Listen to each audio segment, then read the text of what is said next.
Bismillah ar-Rahman ar-Rahim. Alhamdulillah. I bear witness that there is but one God, and I bear witness to Jesus and Muhammad and all of the great worthies who came in the great line of divine.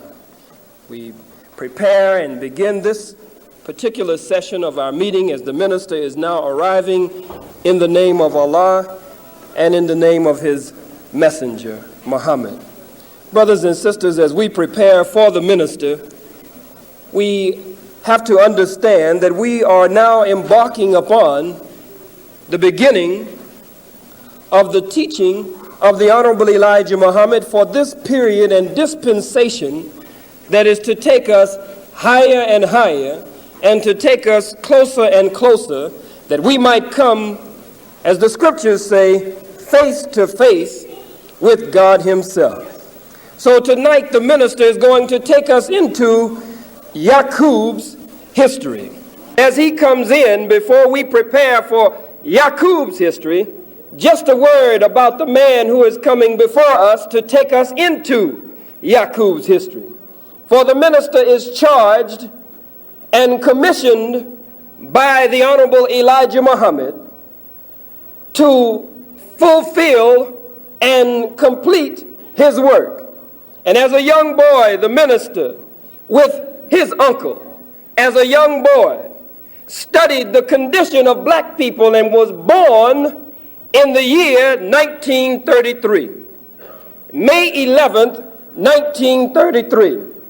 This is the year and around the time that Master Farrakhan Muhammad was getting ready to leave his student, the Honorable Elijah Muhammad, here impregnated with the divine truth and message that no other man had ever been given before.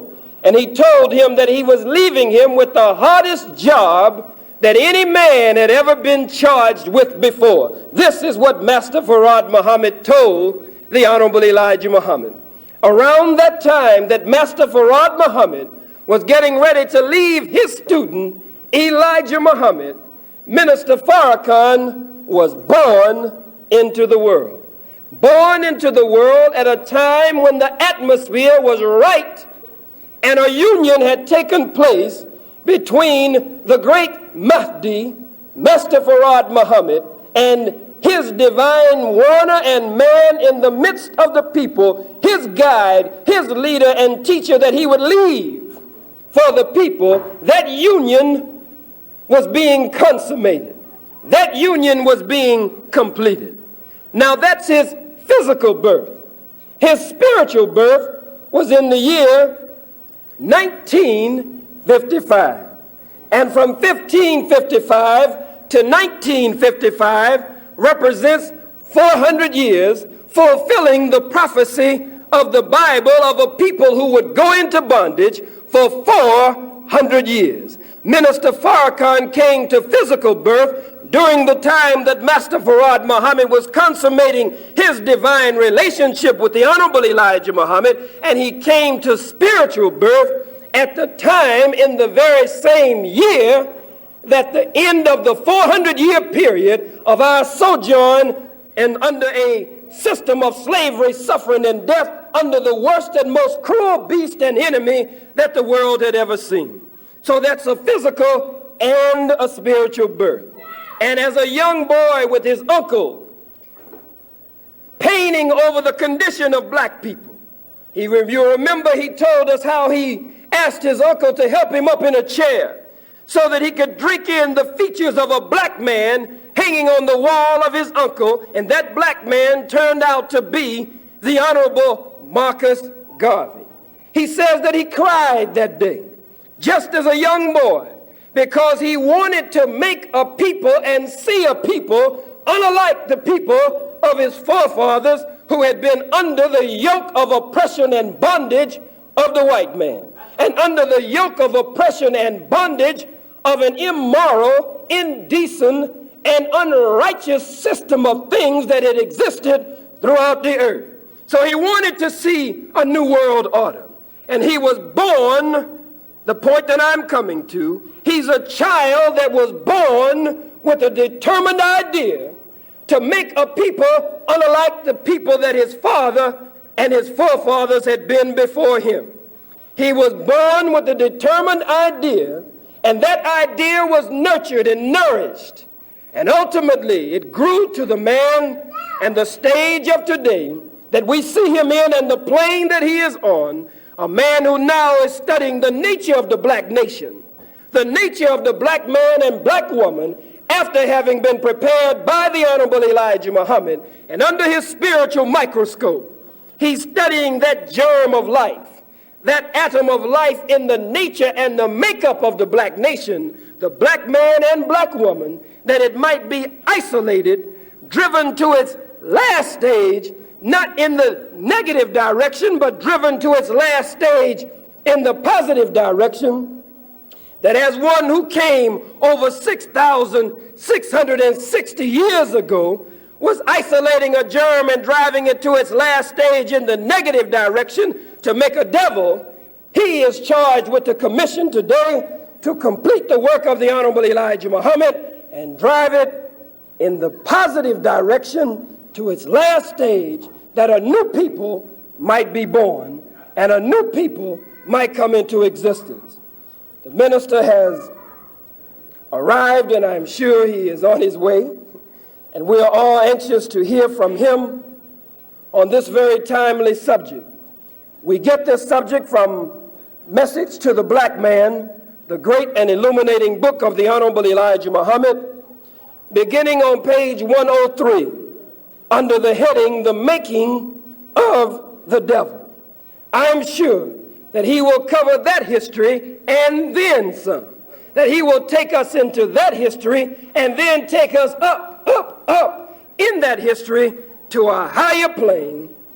Oh, I thought that was him coming through the door. Is he back there? Say to be in a minute. It's hard for me not to begin to teach Yakub's history, but we're all here tonight to be taught Yakub's history, to be taught Yakub's history in a way that those who have studied it, that it ties us in with it closer, and those who have not studied it before, we will hear it from a plane that we have known it before, from others who have fed our growth in the Nation of Islam, even if we hadn't studied it, and from another perspective that will take us deeper into the teachings of the Honorable Elijah Muhammad. And from this man, a new teaching is being born. You will remember, the Honorable Elijah Muhammad said to him, he said, "Brother, if you are faithful while I am gone, I will reveal the new teaching through you." This note says that the minister will not be here in a minute, but that he will be here in a few minutes.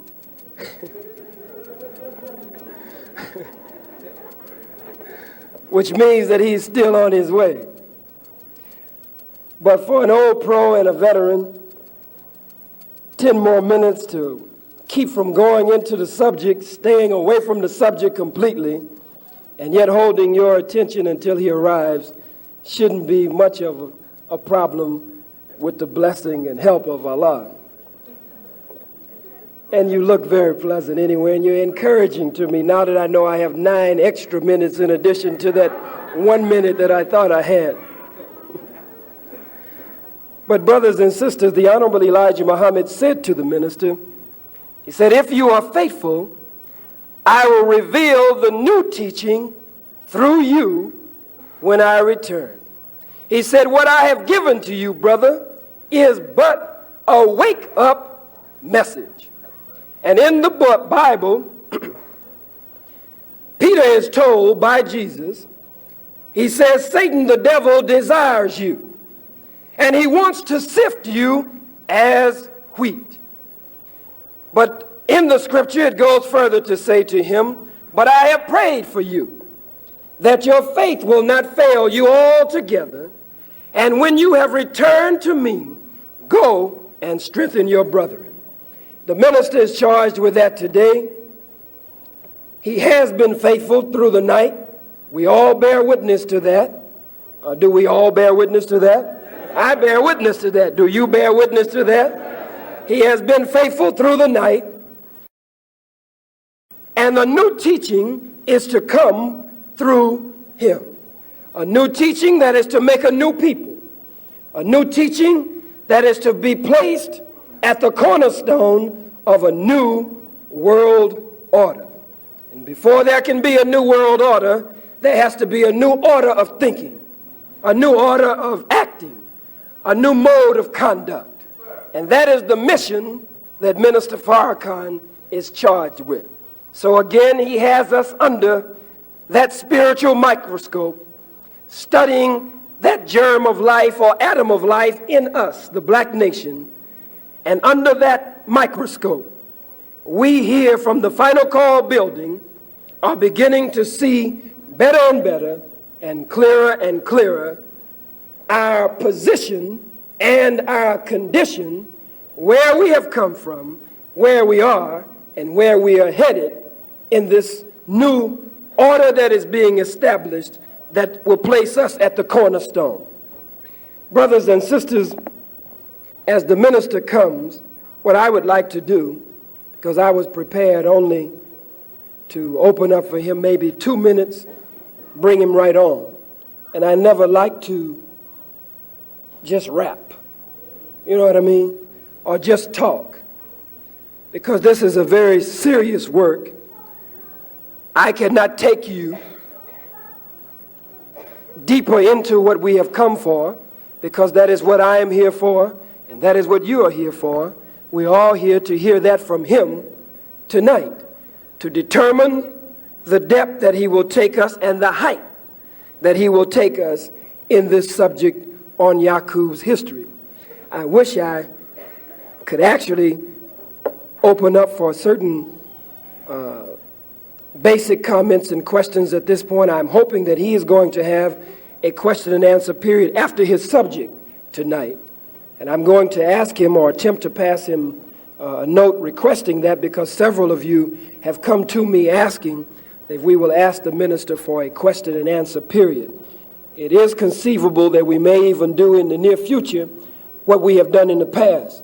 And that is where the minister has actually, from New York, he did it especially, where he would take the entire radio broadcast and just answer questions and open up the lines to the public. And the public would just call in. He would not do a lecture that day. They would just call in. So and so and so from Harvey asked Minister Farrakhan such and such.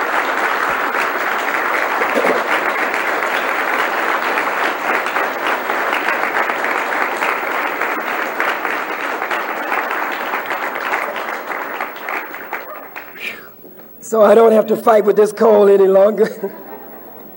The minister is here, and as I said earlier, one who we look at today as one who was a child born of destiny, and from all that we have studied of him and know of him and have come to learn of him, was a child that was born with a determined idea to make the condition of his people better, and to isolate certain facets, certain factors in our lives, in the black nation, isolate it, drive it to its final and ultimate stage, which is to ultimately take us face to face with God himself. I present to you that one who is to complete and fulfill the work of the Honorable Elijah Muhammad in our midst of making a new people for a new world order. Minister Louis Farrakhan, would you please receive him?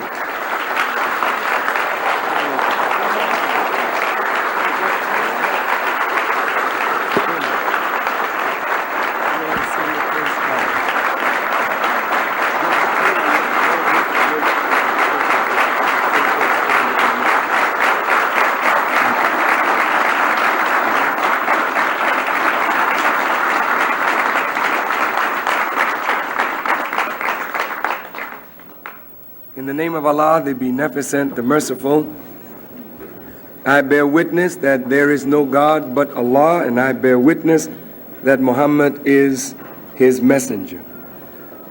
Dear brothers and sisters, I am very thankful to Allah for the privilege of looking into your very beautiful faces once again. Thank you so much for coming out. My goodness, they're up on the third balcony. Thank you very much. Tonight, I want to talk with you. It's a very serious night. I have some very serious things I want to say and some very serious things I want to do. And we don't need the air conditioning on, do we? We do? Is it that hot? Just turn the heat off and open the windows a little bit, but don't put the air on. Because I have a cold and some others in here. I don't want you to get sick. But I thank Allah that there's some heat in here. This fella that ruined the boiler for us, whoever that person is. Thank you.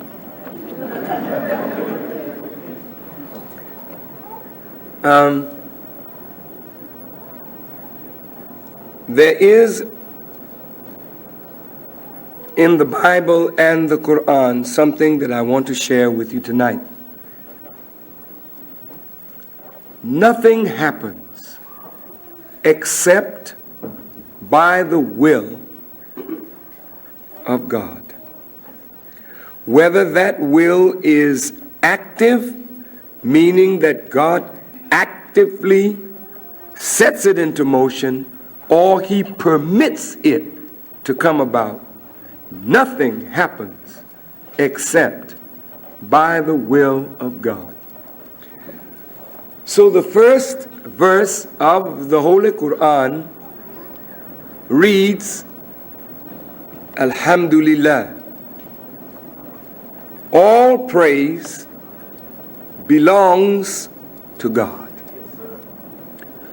So we can say that God is the ultimate cause of all things. The things that happen in our lives that are not good, God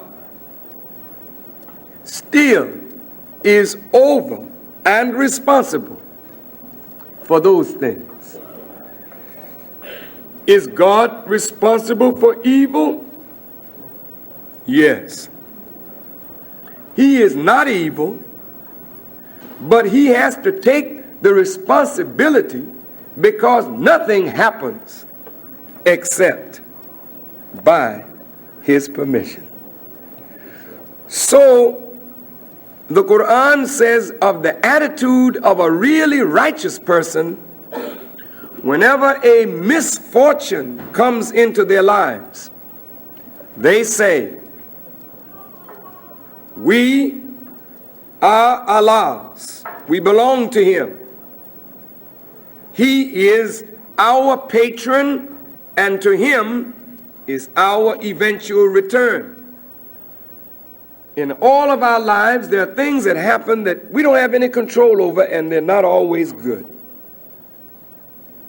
In fact, some things that happen in our lives are pretty evil. Sometimes we get so hurt, we question God and ask him, why? Why this terrible thing in my life? I mean, if you're such a righteous God and such a good God, why would you allow or permit such evil to come into my life? Or maybe you're not a righteous God at all, we think sometimes, and maybe you're just not worthy to be served because you do so many evil things to people. You allow so much evil to come into the world. Maybe you didn't think like that, but there are a lot of people who do think like that, and at some point you may have thought like that too. But the correct attitude, the Quran says, when a misfortune befalls you, you say, well, God, this is terrible, but we are Allah's. I am Allah's. And whatever he brings into my life, I know that ultimately Allah is the God of righteousness. He's a God of good and not of evil.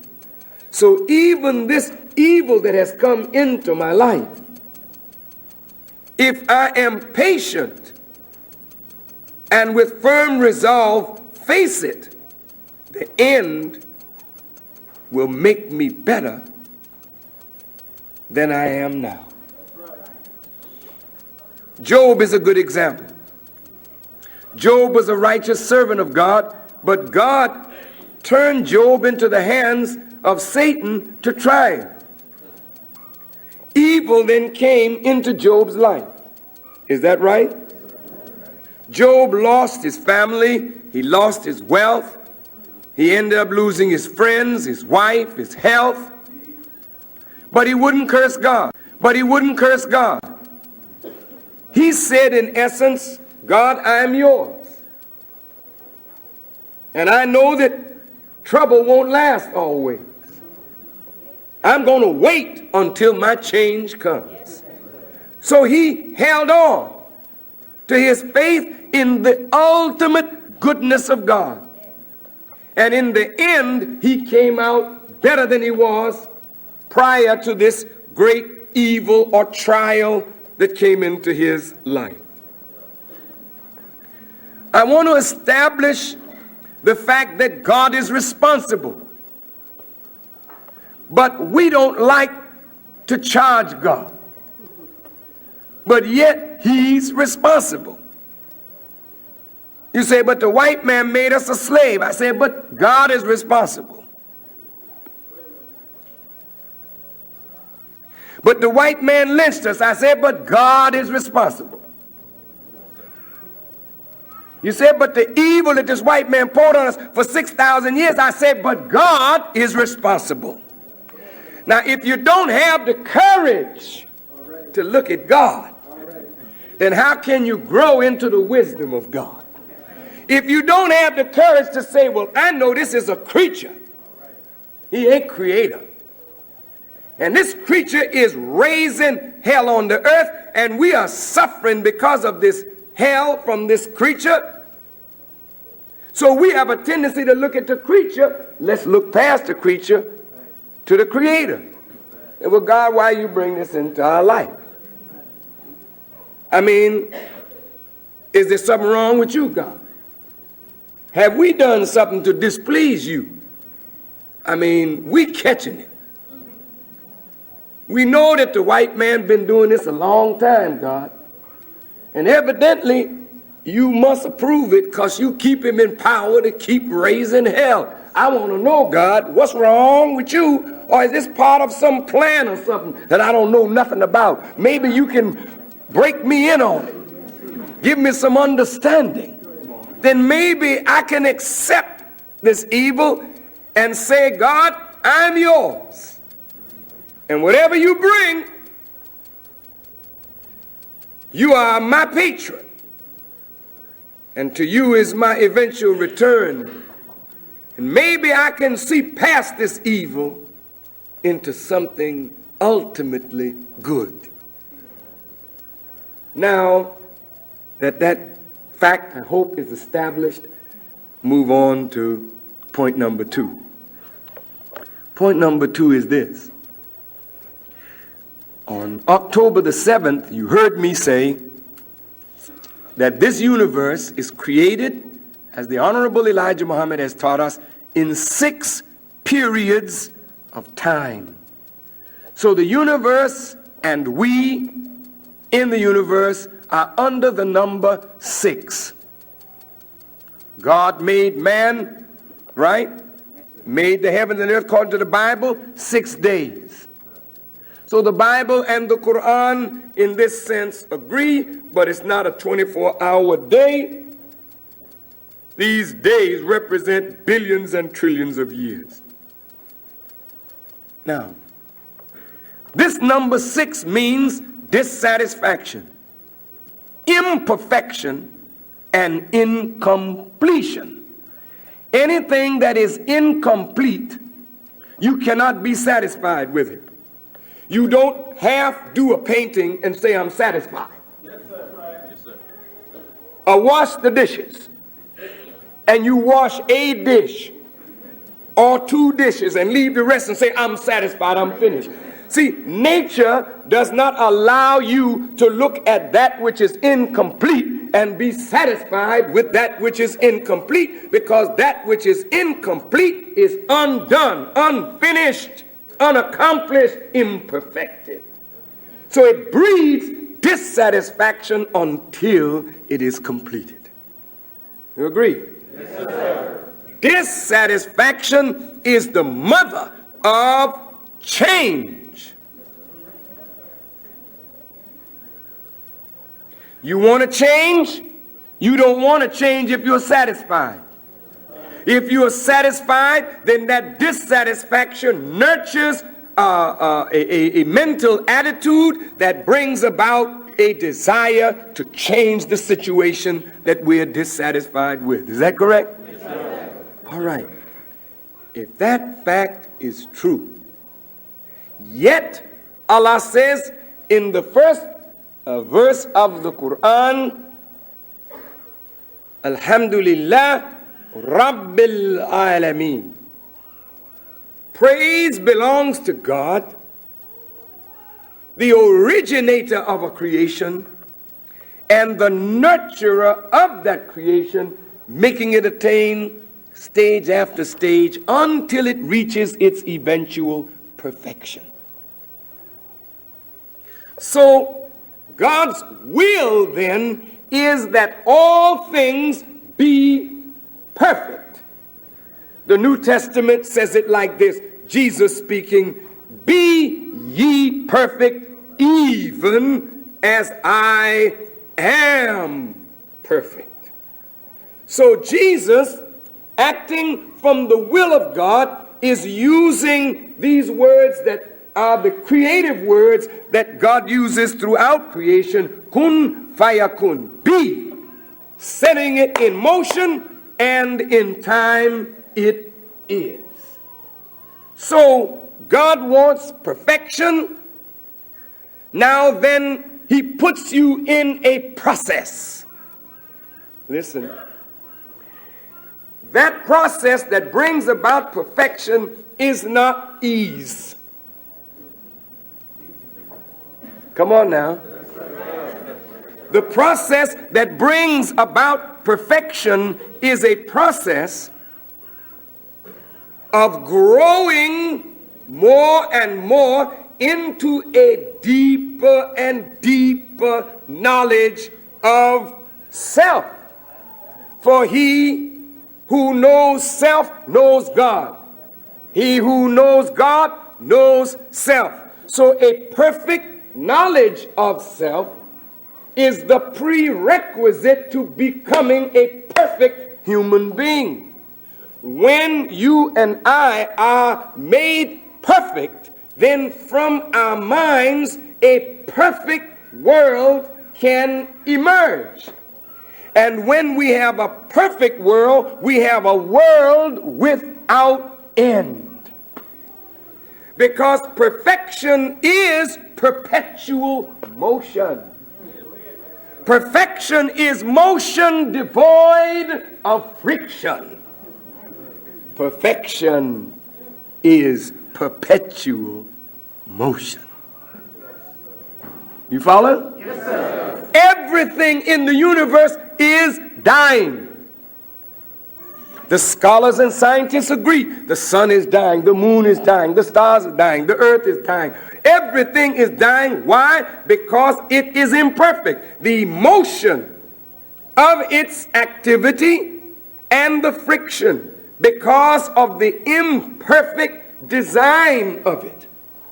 The wobble in the earth, it is oblong and not round, creates a friction. But the law that it obeys minimizes the friction, therefore death comes exceedingly slow to the planetary world, you see? But nevertheless, dying is inevitable. But if God wants a perfect world, and he said there will be a new heaven and a new earth, he has to make a perfect man, and from that perfect man will come a perfect world, a new heaven and a new earth for man. With the power and the wisdom of God can create and originate and reproduce creation. Yeah, you got a lot of juice. You got a lot of power. But there's something wrong with all of us. Something wrong. See, when God created the heavens and the earth, he created negative and positive. That dialectic is present in all of creation. And it is that dialectic that keeps everything in motion. What some call the yin and the yang, or whatever they call it, it's this pull. Pull. It's a constant friction. It's in your life. Every day we are in a struggle. And you're not struggling against somebody else. You're struggling against some force within yourself that circumstances manifest that you didn't even know exist. And then when you struggle and you are overcome by a force that is present in your own being, you learn something more about yourself. Oh man, I succumb to that. I got to get the strength to overcome it. There's always a source for strength to overcome, but oftentimes we are overcome by something within ourselves. Now, I want to point something out to all the students of the Honorable Elijah Muhammad based upon his teaching, which is exceedingly profound. I want to help us to understand this. The Honorable Elijah Muhammad has said to us that, of course, black people are the original people of the earth. I don't think any wise scholar today will argue with him. That was not given to us for racist purposes. It was given to tell you and me that we are the base and the origin of life in the universe. That's wonderful to know, that all human beings have their origin in you, and you have your origin in God, but still you need to be perfected. And God has put original man on the path and in the process that will ultimately give him the most profound knowledge of himself. The Honorable Elijah Muhammad says 66 trillion years ago. That's a long time. One of our scientists, who was a god named Shabazz, he wanted to get all of the people of the then called moon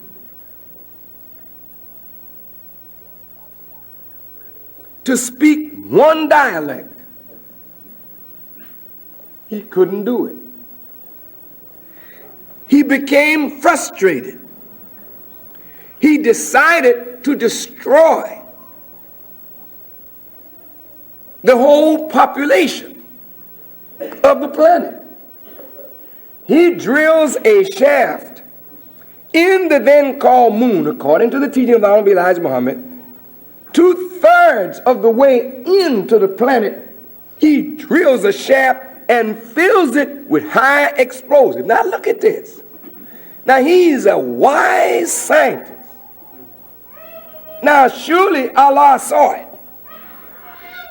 Surely Allah knew it. This man is going off. Well, he's a great scientist. Yeah, but he's going off. This fool is drilling a hole in the planet. You don't drill a hole into the planet nearly 2/3 of the distance and nobody know what's going on. Especially if you're a foreseeing, foreknowing God. You say, oh, what is he doing? The God evidently saw it and said, yeah, this is pretty bad. Now, this man going to fill it with explosive, set it off. This is going to kill a lot of people. Yes, God said, let it be. But wait a minute, God, what are you doing? Don't you love life? Don't you have any compassion for human life, God? I mean, you're going to let this not destroy the planet? He said, let it be. So the man set it off and blew a piece of this planet off. And the Honorable Elijah Muhammad said it went out. I think it was 10,000 miles from its original pocket, right? And dropped 12,000 and dropped 36,000 miles until it started rotating in its present orbit. Now here's the Earth and that moon out there. All the water from that part fell on this part. So you have, when you look at the moon, you see these tremendous, caverns in the moon, craters in the moon that show that if you could empty all the water from the earth, you would see a great crater where the Pacific Ocean is, a great crater where the Atlantic Ocean is, a small crater where the Mississippi River is and the Amazon River, and all these great oceans and rivers would be craters in the earth. But when you look up at the moon, you see craters in the moon showing that the moon once had water, but now she has none. So the earth is 3/4 water and 1/4 land. So 3/4 of our surface is covered with water. The moon has none. Now that's a terrible thing for God to do or allow to be done. But the Honorable Elijah Muhammad said it happened. Well, I began to study that. And I said, now, one day the Honorable Elijah Muhammad said to me, he said, the wisdom of the black man is so great that his own wisdom is a checkmate against self-destruction. He can't kill himself, even if he tries. So anytime the white man thinks about destroying black folk, that's a lost cause. That's just not going to happen. He'll kill a lot of us, but he ain't got enough juice to kill all. That just will not happen, has not happened. Greater and wiser people than him have tried this before, and it don't work. But what is the lesson that God is teaching? There are forces in us that we've got to learn to handle. And one of them is frustration and disappointment over your inability to do something that you want to do. Come on, let's read. Let's look.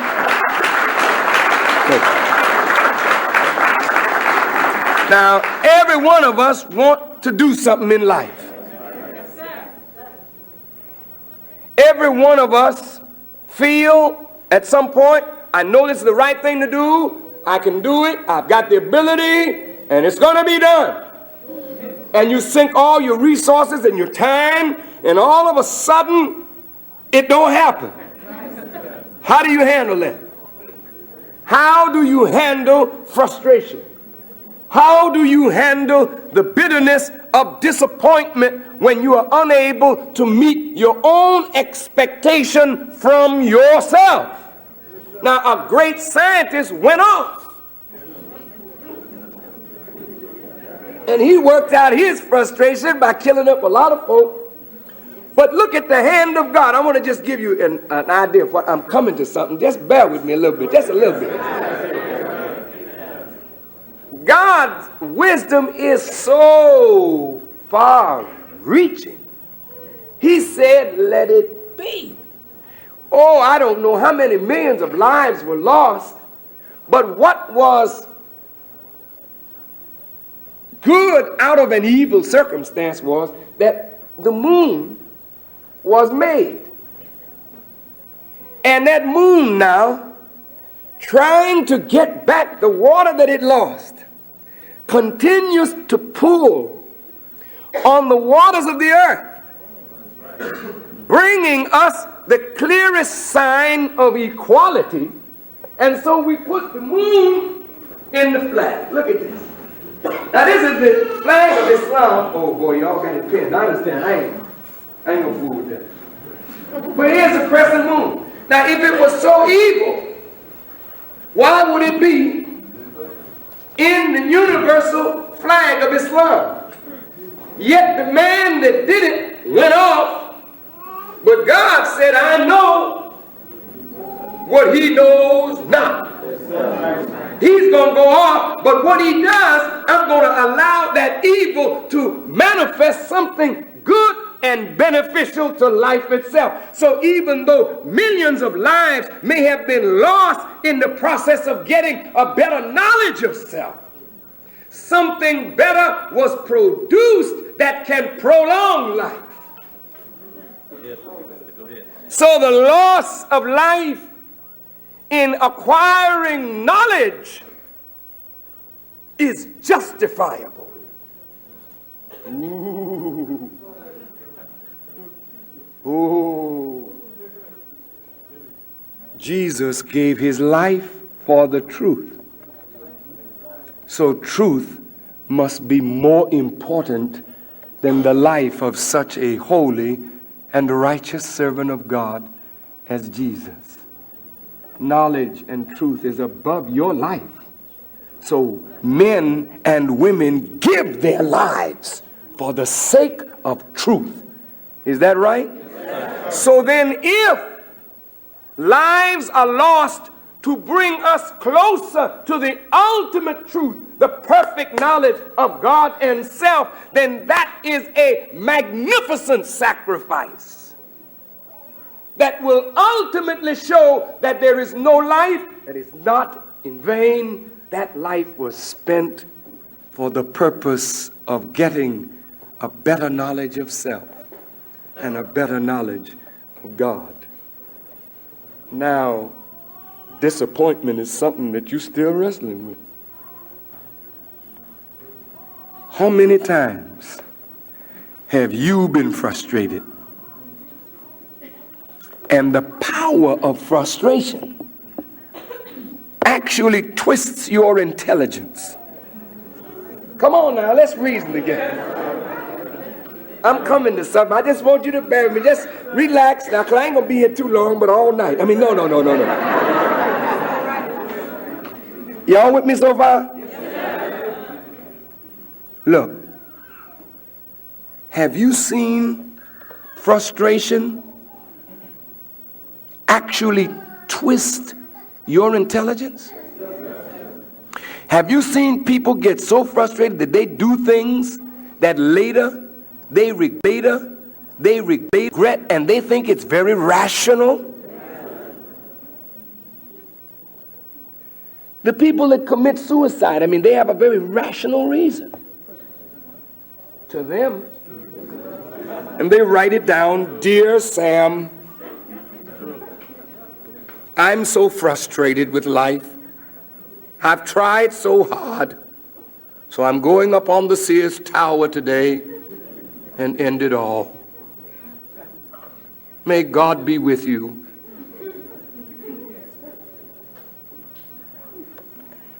And here's somebody jumping off into a law of gravity that they can't defy. A law of falling bodies that fall at 32 feet per second. Every time a second goes by, it multiplies 32 feet. And this man is coming straight for the pavement. Rationally. Rationalize his life away to show you what disappointment and frustration of your own goals and objectives can cause you to twist your intelligence, and you become a maniac, a fool, because you couldn't handle disappointment. You couldn't handle the frustration of your will, your desires. But if only we could say, "I am Allah's." And maybe, Allah, this was not meant for me. Help me to see what is. But I'm yours and you are my patron, and to you is my eventual return. I'm going to hang in here until my change comes. You understand what I'm saying? All right, now.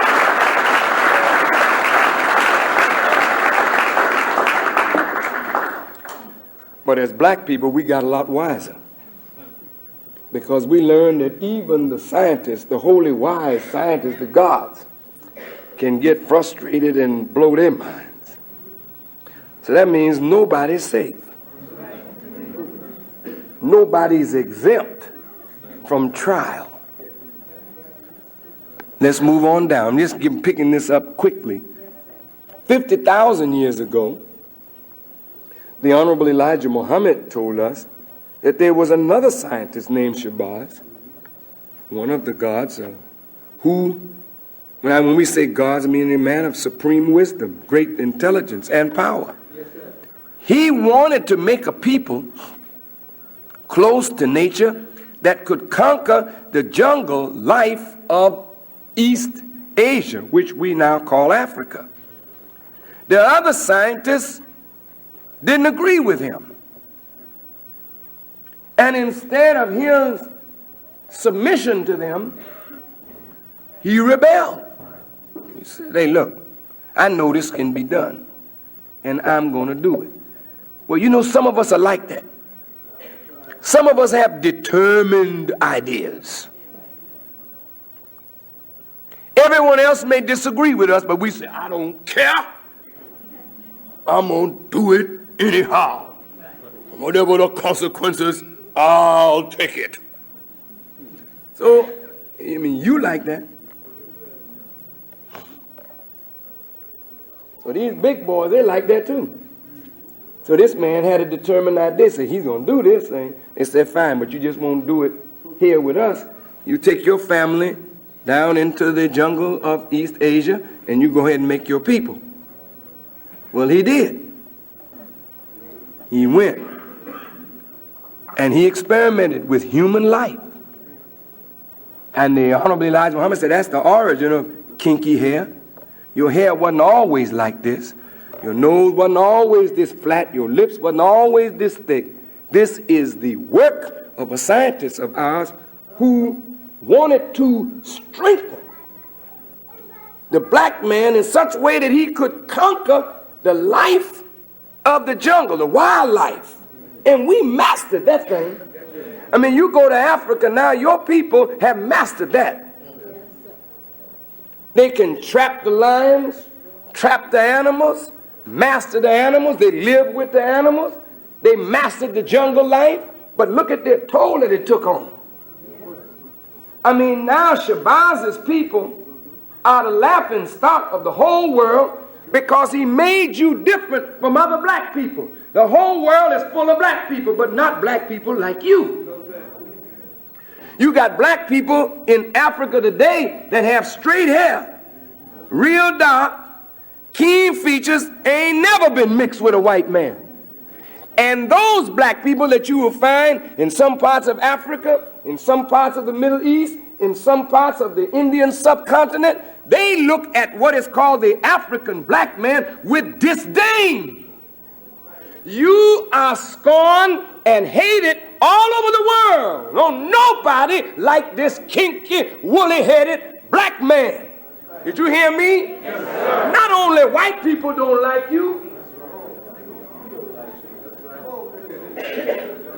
Nobody likes us. Yeah, and that's the worst part. We don't like ourselves. But that's a fact, brother. Don't nobody like us. You go into the islands of the South Pacific, those are dark people. They don't go for you. I know sometimes it's nice to feel that you're loved by everybody. Because, you know, dark people outnumber white people on this earth 11-1. But all the dark people of the earth are not of the tribe of Shabazz. They are not of this tribe, this woolly-headed fella. Now, this woolly-headed fella, he's stretched out from Africa into the Isles of the Pacific, into the Caribbean. He's everywhere, but wherever he is, he's in bad shape. There's no place that boy is that he's in good shape. He's in bad shape. And he's in need of resurrection. But what Shabazz did, he produced something. Even though mentally we lost in this. We lost, when I say mentally, I mean part of the beating for rebellion is lack of guidance. Doesn't mean that your mental capacity is destroyed, but you don't have the guidance to build civilization. That's the point. I mean, we suffered from this, and the Honorable Elijah Muhammad said, we have not had our day as black people in 50,000 years. But what kind of people did time produce? See? So God said, I know what you know not. I'm going to let it be. But what I'm going to produce in this letting it be is a people that are the strongest of the strong. There will never has been a people as strong as this woolly-headed black man. I'm talking about physical construction. I'm talking about construction of his skin, his blood, his bones. This is a super phenomenal being that he's made like nature itself. You know how nature is? Nature is indestructible. You trample the black man, just crush him. Blah, blah, blah, blah. He come right back at you, boom, like spring, you know, next year. He pops up like winter never was, you know. I tell you the truth, brother. I heard you had to pay this in a long time. Has undergone and could undergo what you and I have undergone to prove the wisdom of God, that you are made physically a superior people. And all white folk, they're scared to death of you. That's right, that's right. It's really fair. We don't like these black folk. Why you don't like them? Because, good God, if we turn them loose, we won't exist anymore. That's why we don't want them messing around with our women. Because if they get our woman, there ain't no more of us.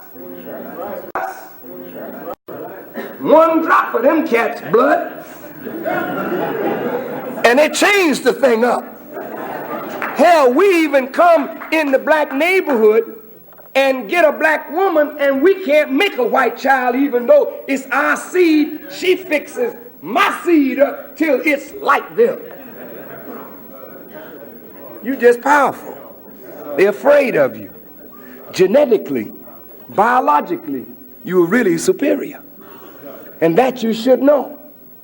But in terms of guidance, you are inferior. And that's only for a season and for a definite reason. Now let's move on quickly. Now this black man, look, now let's go on. We're going to say something here. I want you to think about it. In these last lectures I've been given, I wanted you to see that evil didn't start with white folks.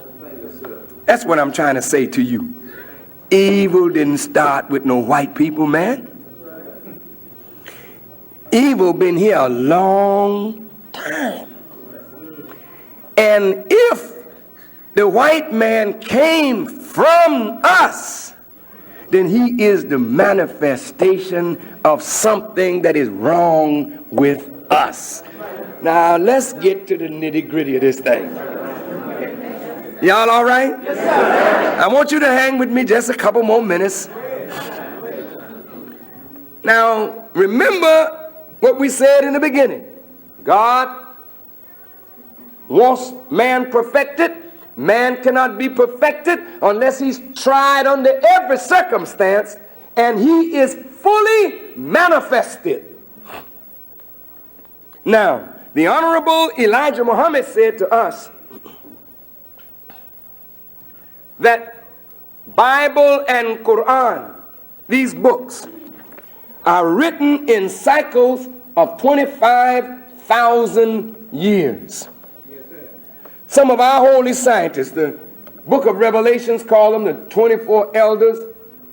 But these scientists, there are 23 of them that actually do the work of writing the history. And they don't write it like they go in a book and write down, this is the way it's going to be 5,000 years from now, 10,000 years. We're just making something up and we'll put some abracadabra on and say, let it be. No, these are scientists who can listen to the thinking of the people. They listen to your thinking. Then they multiply your thinking and show what your thinking will produce in actual events. And what these events will produce in men that will shape these events and men that will come out of these events to do this and this and this. And before you know it, they've written the history of the entire nation. One time I was with the Honorable Elijah Muhammad, and somebody asked him, well, how can they see that far? He said, do you see this pen? Can you see this pen? Yes, sir. How many pens do I have? One. Okay. Can you see two pens? No, sir. Come on now. This pen is what you can see. With your mind's eye, can you multiply this pen and see two? Yes, sir. Can you see three? Yes, sir. Can you see four? Yes, sir. All you had to do was start with one. Then all you do is keep multiplying and you can see as many as you wish to see. What makes you able to say to your boy, boy, if you keep that up, this is going to happen to you. You ain't no prophet. What were you using? Come on. Mathematics. You were multiplying his action and his thoughts. And you can see what those thoughts and those actions were going to lead to. And you can predict events that's going to take place in the child's life. And you say, boy, you better watch yourself. Huh? Well, if you can do it on your little level, what do you think the holy wise scientists can do who can listen to populations think and know what their thoughts will produce and write the history that we call Bible or Quran for 25,000 years into the future? And when a portion of that book is to be revealed, one of the major scientists, either in a vision or a dream, or they come directly to the person or the prophet that is to correct the situation and give them a piece of the writing called scripture. These books are written in advance of what happens. And they're not written by people who don't see. These people who write Bible and Quran, they know what's going to happen. And you can't make them liars. They can see. All right, now listen to me well. It's very important. Everybody all right? Yes, sir. I'm trying to move as fast as I know how, but covering the point. I'm coming to something very significant. The Honorable Elijah Muhammad says when the scientists went out and sampled the thinking of the people, they saw that in the year 8,400 of this present cycle, a man would be born named Yakub, born with a determined idea to make a new people on this earth, a new people that would be strange and different from any people that had ever been on this planet before. And that this people that he would make would rule with a contrary civilization that would wreak havoc on the earth. And when they brought their findings back to Allah, the judge, he looked at it. He could have said, we don't want this. He said, let it be. Why are you going to allow all this suffering? Because it's going to manifest human nature to its fullest, and it will test the people under evil to see whether evil is as productive in their lives as good. So that at the end of this experiment, each of them will know that evil is not the way that they should go, but you must choose righteousness. And the only way you will choose righteousness voluntarily is that you must suffer enough under evil. But the evil that you see in operation, ultimately you must come to know that it springs from yourself. And then not only will you call for the destruction of this evil world, but you will call for the destruction of the evil in yourself that this is the manifestation of. Then you are ready to be made whole, perfect. Yakub was not wicked. Yakub was born with a determined idea. Stop right there. Determined, past participle. If he was born, he didn't determine the idea. So the man had nothing to do with it. So what the hell you blaming Yakub for? Somebody bigger than Yakub had determined that he was the one to be born out of the dissatisfaction of the masters. 30% of them were dissatisfied, to bring about a change that would affect the entire earth. So a child was born genetically prepared to do a work that would shake the entire world. His name was Yakub, a black scientist. And that young boy at 6 years old saw, as he was playing in the sand with two pieces of metal, he saw one attracting the other under its power. And he said, when I grow up, I'm going to make a people unalike who will attract the original and rule it. Before he was 18 years old, or at 18, he finished all the schools of his day. And he studied biology, genetics. And he discovered in the germ of the black man that he could produce color. We don't call you colored. We call you black, the essence of all color. And at one time there was no brown. All right. That's right. There was no red. All right. There was no yellow. Cage. It was just us, the original people. Now you say, well, I don't believe that. How old are the Chinese? Tell me what their calendars say.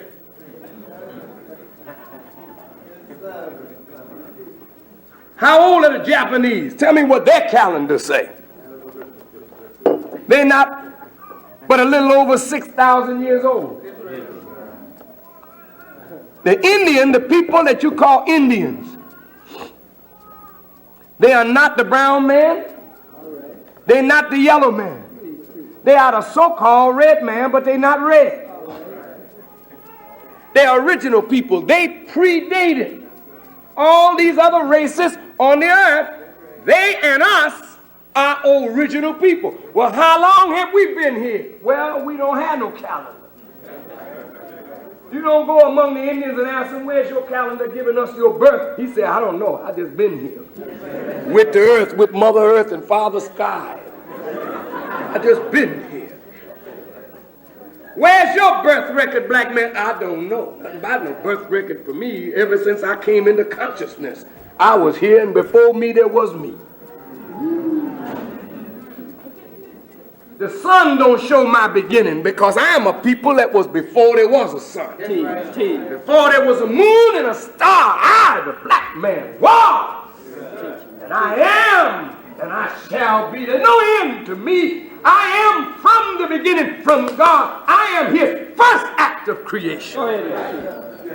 But I was imperfect. All right. And he put me in the process of perfection. Therefore, I had to experience everything of myself to have a complete and thorough knowledge of myself. Because only when I know myself perfectly and completely can I be made whole and from me a perfect heaven, a new heaven, and a new earth that have no ending will come into existence, but I must be made perfect.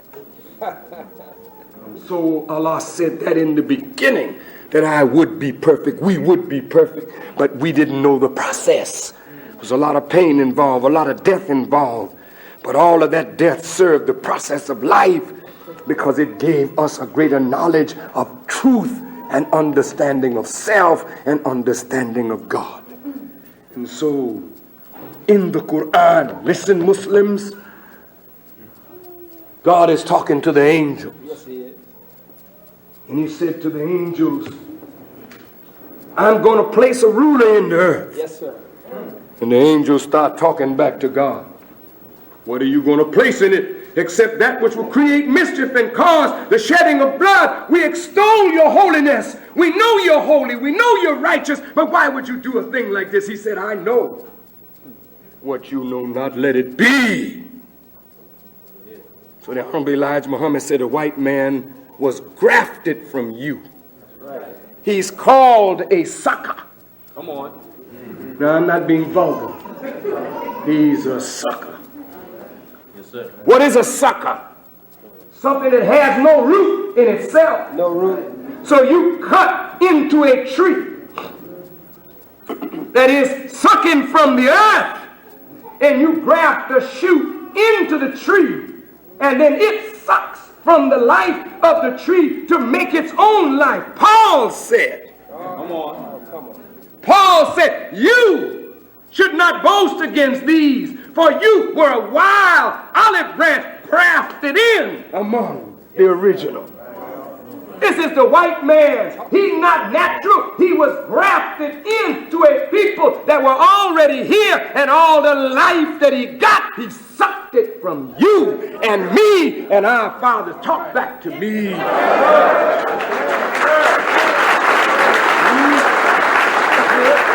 Yeah. He's a sucker. And he sucks today. Where's there some life for me, I'll go suck it up. Niggas got some knowledge I want. I'll go over there and suck from them. And he draws from us till he gets strong. And then he boasts against the thing that he sucked from and gained his strength. He was living up in Europe. That's right. Eating the bark of trees, eating juniper roots, eating flesh raw, laying around with the dogs. If there was 2 of them, the dog was the third. If there were 3 of them, the dog was the 4th. If there were 4 of them, the dog was the 5th. I'm talking about the Caucasian. In the north, in the cave, facing the north, didn't see the sun rise in the east or set in the west, and since you don't have no light in a dark cave, he grew hair all over himself like the other animals. Listen! Listen, black man, I ain't got time to mock no other human being. I just want you to know what came from yourself, so you know what's in you. A beast came from you because there's a beast in you that you got to get under control. But the white man is the manifestation of all the crap that ever was in you and in me. You're looking at it walking around now. It got flesh and form. And it give you hell because that evil of yourself gives you hell. God wanted you to see evil from yourself in a living form. Then he would put your true nature to sleep to allow the weaker part of yourself to dominate you, to show you why you must gain control of the weakness of yourself, so that in getting control of the weakness of yourself, you've already conquered the white man, because he came from the weakness of you. Yakub made him, and I mean he made him.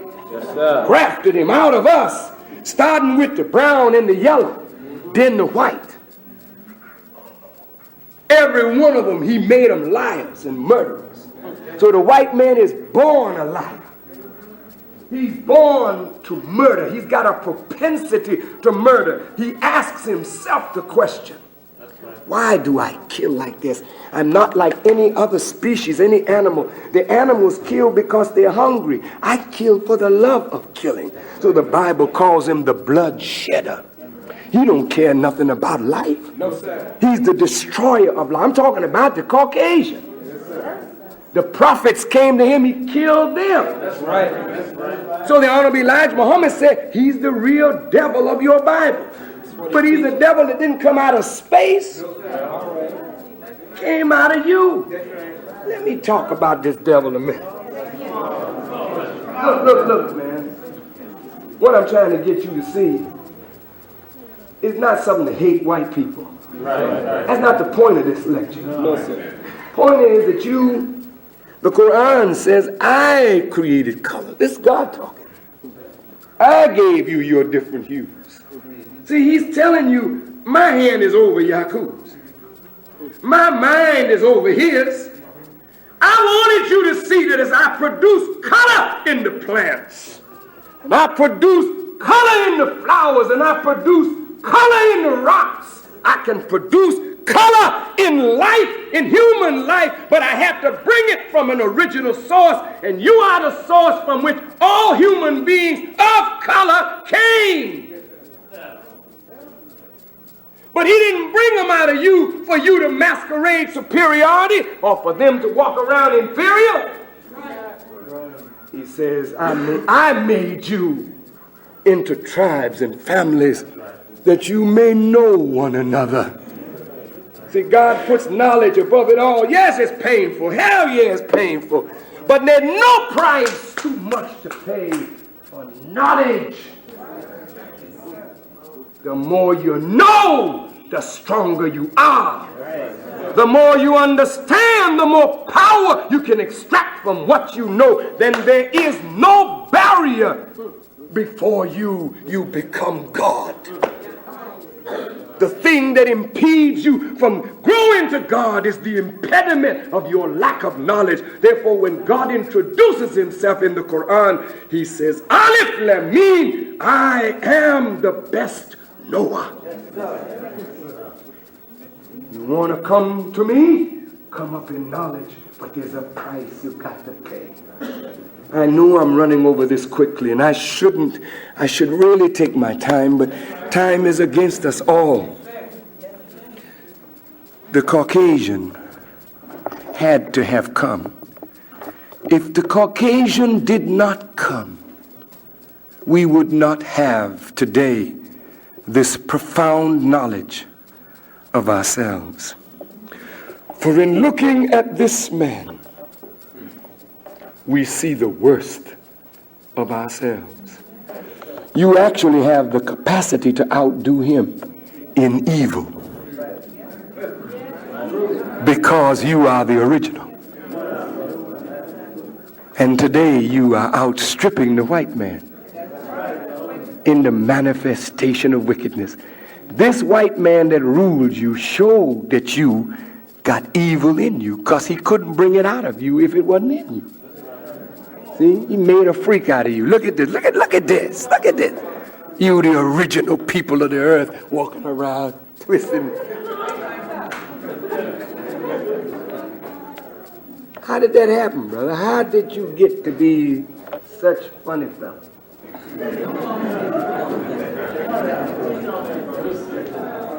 It's because that's in you. How did you get to be a lesbian, sis? You can't bring it out if it ain't in. How did you get to be a liar, a thief, an adulteress, a fornicator, a murderer, a backbiter, a slanderer? You all of that. We all of that, right? How did you get that way? Unless it was in you. The white man brought it out. He gave you a civilization where it's easy to be wrong, hard as hell to be right. Is that right?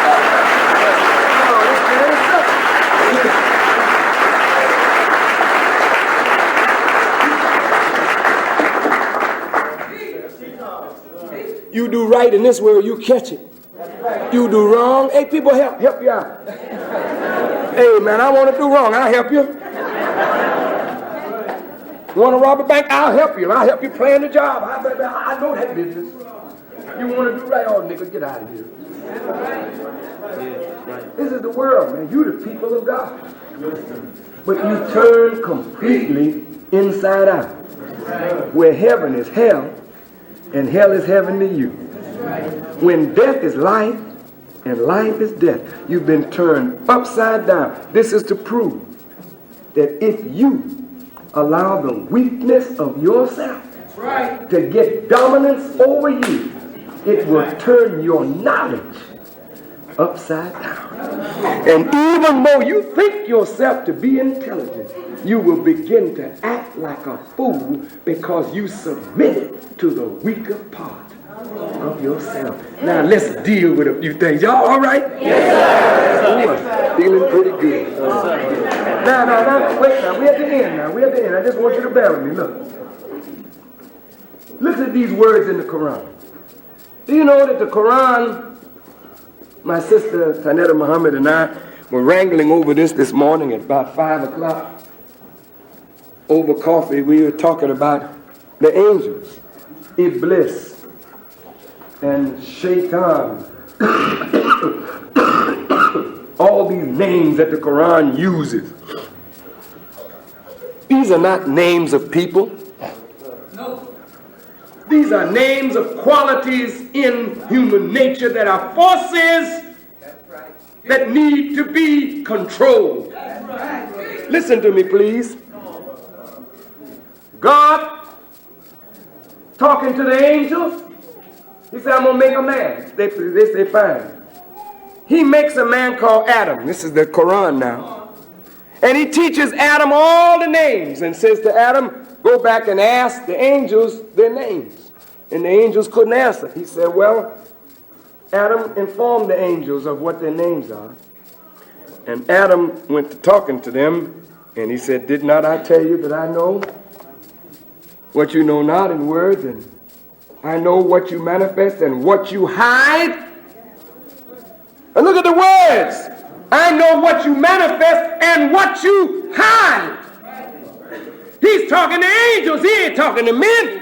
Angels are men of a high level, but they have things in them that are hidden even to themselves.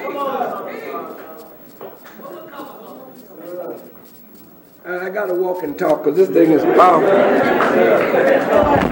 Look here.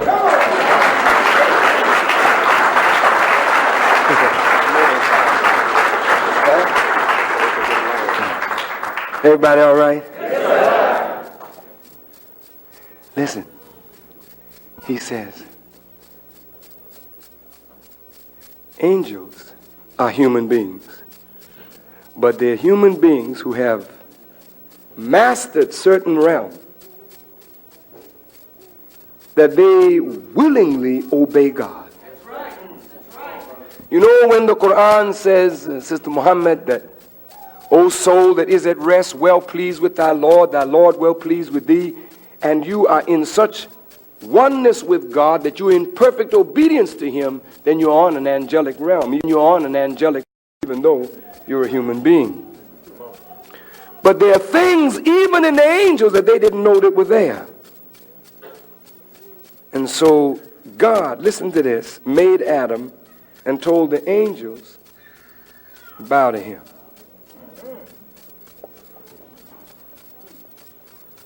Now, you can interpret that many ways. I'd like to give you some thought on it. I know that the true interpretation is only with Allah, but nevertheless, we are, as students, can look at what God has revealed to learn from it. All the angels were made to bow to Adam. What is that telling you? All the forces in existence are to submit to the man. But Iblis did not. Is Iblis an angel? Or is Iblis a force? that comes up in us that robs us of the ability to submit? Let us see.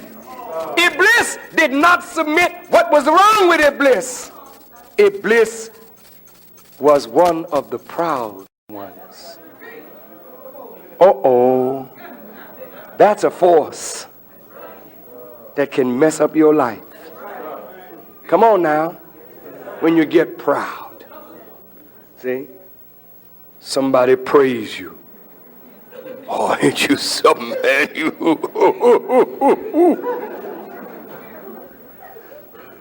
Sister, you so beautiful. Oh, I never seen anyone as beautiful as you. Before long, you begin to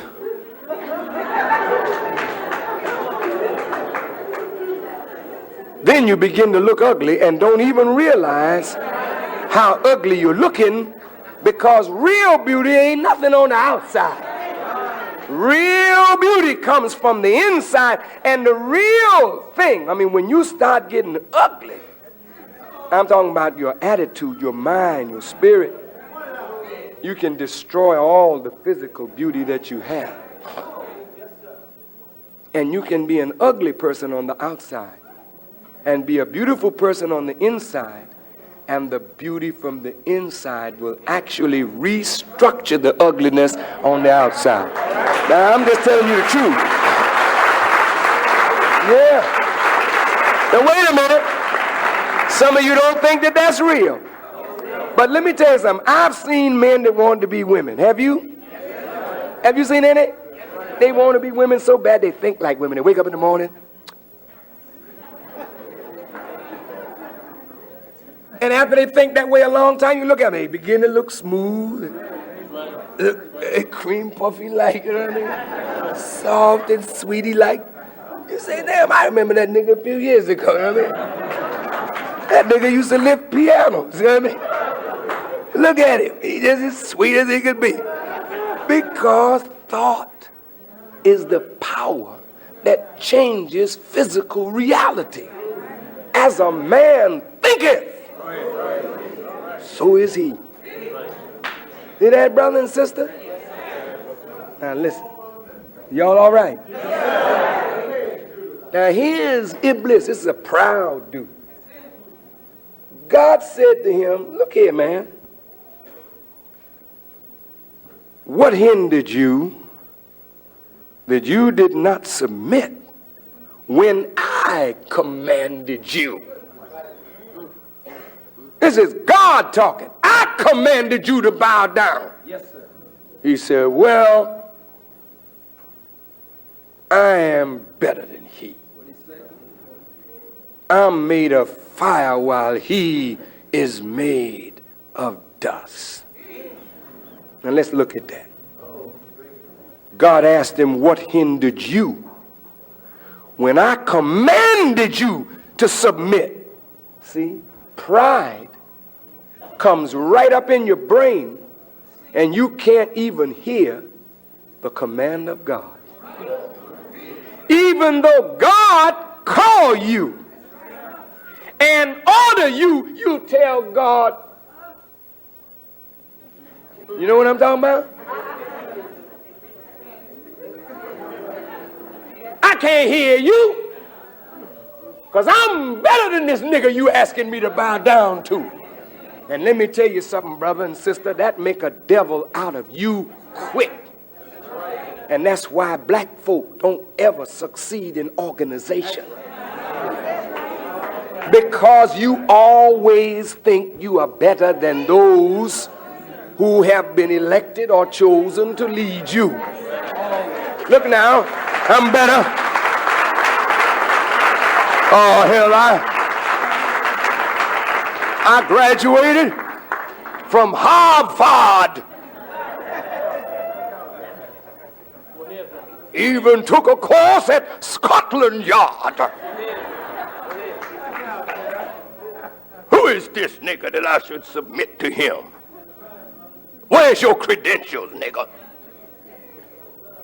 Well, I just have a little word from the Honorable Elijah Muhammad. Honorable Elijah who?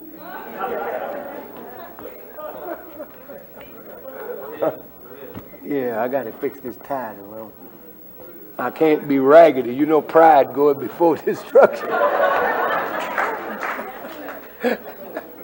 If I didn't fix it right, just help me. That's the mirror. Thank you, brother. I got a tan when I looked in that mirror, brother. Everybody, come on, now, let's finish this subject, because brothers and sisters, look. When you begin to think you're better than somebody, even if God order you to submit, you won't hear God. Pride is a very dangerous force that we all must learn to control, for it makes a devil out of you. And you know what makes pride? When you begin to think more of yourself than you should. You know, I mean, everybody wants to believe that there's somebody, and you are all very special. But you must leave the special place for God. See, and if you don't try to get in the center of everything, let God be God. Let him have his place. And you recognize that whatever your place is, he knows it better. So guide me, O Allah, to my place. Because I can only be comfortable in my place. But then suppose I want the uppermost seat in the house. See that seat there? That one is mine. Okay? Then God come in and assigns the seat to brother. Brother, sit down in this. What? God ain't got no sense. He can't see. Why, that nigga, I know him. And before you know it, you set yourself up to opposition. Now you've become Iblis. Iblis is only a proud, rebellious spirit, but now that spirit becomes Shaitan, Satan. Because now your evil is not confined to yourself, you're going to spread it around now. So then you go to somebody else. Now see, look, wait. You see that person that's sitting in that seat? I'm going to tell you something about that nigga. I know, you understand? Why? He smokes reefer. Yeah. Well, I seen him downtown the other night. See, now the evil out of this comes out of pride, and then envy is making a devil out of you. Because now you're working actively against somebody in an evil way. This is not the way of righteous people. But that's put in the Quran to show you how men of power can fall. Now, brothers and sisters, we've had 400 years to live under white people. We know them pretty well. This is a wicked, jealous-hearted people. It's not their color that makes them that way. It's the way they were taught by Yakub. They were taught contrary to good. They were taught to exalt their color. They were taught to rule. They were taught never to submit to the darker people. And if you look at white folk, I mean, they can't stand to have a black foreman, a black boss. Nothing black over them. They'll work to tear you down, because inside they were taught not to bow down to nothing black. And their whole religion, their education, their politics revolves around putting darker people under their foot. So when you go to Christianity that's taught by white people, even by black people that are under white people, Christianity is a slave-making religion. I'm not talking about the teachings of Jesus. This is a slave-making religion that is to make you bow down to a white God and a white Jesus, seeking a white heaven with some white angels, and you want nothing to do with your black self.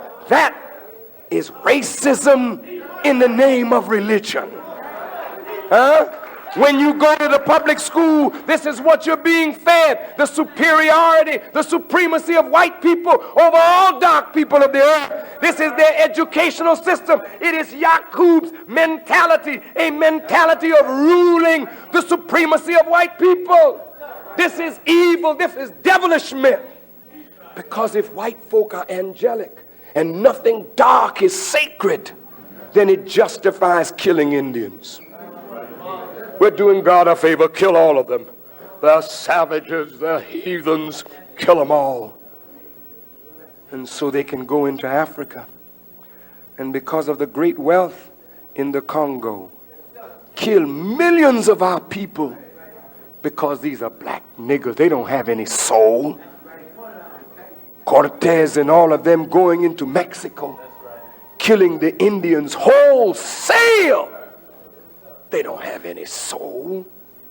And so the police can meet you tonight with just an excuse. He pulls out his gun and blows you away because we don't need no excuse to kill a nigger. They were made that way, brothers. That's the worst of yourself on parade. How do you like it? Do you like living under white people? How many of you would like to live under him another 100 years, another 1,000 years? Would you be happy? Well, if you wouldn't be happy living under white folk another 1,000 years, will you be happy living under the manifest evil of yourselves? Then you know a little more now. If this man came from us, he's the manifestation of something that is wrong with the original man. And so, listen to my conclusion. Jesus comes to make men whole. Boy, that's heavy. Jesus comes to heal on the Sabbath day. See, this Jesus is not a man 2,000 years ago. He's a man that comes at the end of the world, of the Caucasian. But more than that, he comes in the fullness of time because he's born out of the will of the originator who wanted to see man perfect. And here comes a human being born of a woman. And he masters all these forces by God's will and permission. And he grows and ascends into the heavens from death. It don't mean that he died and on the third day he rose again and flew all up in the sky. Please. It means that you and I are dead to the real power that we have as human beings. You're not operating on the plane that you can operate on, so you're dead on that higher level. And this is why you say, heaven is my home. I'm going home. Home where? You ain't going in the sky, but you're going up to the higher regions of knowledge and power where you belong. You don't belong on this earthly plane. You got to get on up to higher ground. But that is not dying and flying away. It's taking on the wings of knowledge and coming out of a death-like state where the power of God that is within you is locked and buried. So Jesus said, the kingdom of heaven is within you. Ain't no kingdom to come out of the sky. The kingdom is coming up out of you when you are made awake and aware of the knowledge of yourself, and you rid yourself like the parable of the wheat and the tare that seems to want to choke out the wheat. There's something in you that want to choke out the life of truth. It ain't nowhere else. It's in you. It's that pride. It's that vanity. It's that envy, that jealousy, that niggardliness, that desire to compete with God for the uppermost place, the uppermost seat. That's Satan working in you. That's Iblis that has become a devil. You got to choke it, pluck it up, pull it out. That's what the kingdom of heaven is. It's likened unto a man sowing seeds. And an enemy crept in the night and sowed tares in among the wheat. See? A man is coming and sowing truth into your heart to wake you up. And then from your own heart, here comes a whisper. You let that man take your reefers away from you, brother? I knowed I was coming in to hear Farrakhan rap tonight, and I had some crack in the glove compartment. His Farrakhan has talked me out of my crack. But the minute you get out the door, a whisper comes up from the heart. The hell he did. I'm gonna go and crack that glove compartment, and I'm gonna get me some crack tonight. I'll hear Farrakhan tomorrow. See, there's a whisper coming up from you. I know I'm wrong to want that brother's wife. I know I'm wrong to want that sister's husband. I know I'm wrong to want to do this to deprive my brother of honor. I know I'm wrong to envy him for whatever he has, but I just can't help myself. Oh, shut up. You can always help yourself if you want to.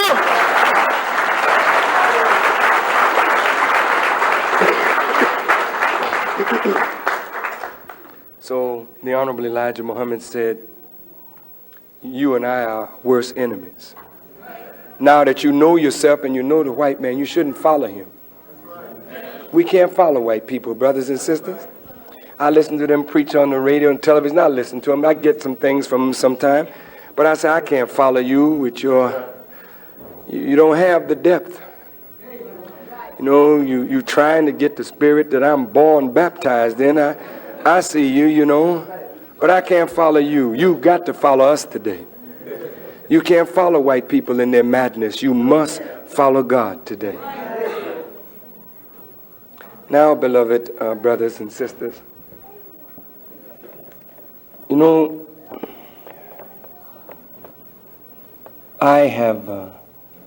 there's so much more that could be said on this, but I think we've done enough for tonight. Yakub is real. He did make a devil, the white people. But the devil that he made is not the flesh. The devil that he made is the teachings that shape their mind. Their weak flesh and weak blood and weak bone only made them a better receptacle for weak ideas. But if you could kill the idea in their mind, that flesh would accept the truth. And that truth could make that flesh live. Do you follow what I'm saying? Master Farad Muhammad's mother is a white woman. The messenger never referred to her as a devil. His father worked with her, cleaned her up, made her ready to receive a seed that would bring forth a child of destiny. You and I are made of filthy people. But a work is being done on us right now to clean us up, to make us ready. Now look at you, mighty black people. The strongest of the strong. Look at what you've been through. From the beginning, you weathered the splitting of the moon. You weathered going down into the jungles of East Asia. And you mastered the jungles. And you were brought out of Africa into America and turned upside down. But look at you, you're still here. Getting stronger every day. Now what God wants to do for you is to empty this old vessel out of the foolishness and filth of this world and deposit in your head supreme guidance and his own spirit.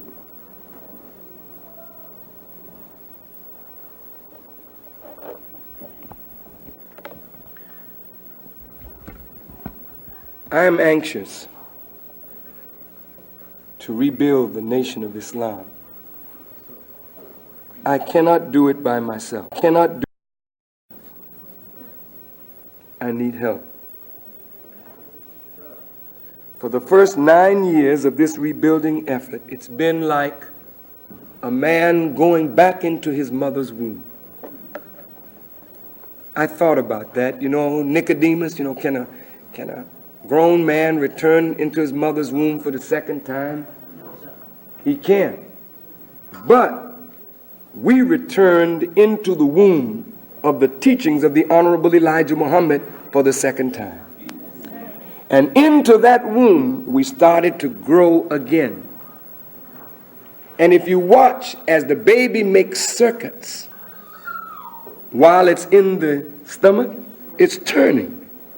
And as it's turning, it's building, getting stronger and stronger. For 9 years, I made a circuit from west to east. I woke up in the west, I traveled to the east, backward and forward for 9 years. The last great trip I went from west all the way to Asia and back again to the west. And October the 7th, a birth took place. Brother Farrakhan actually was born on that night.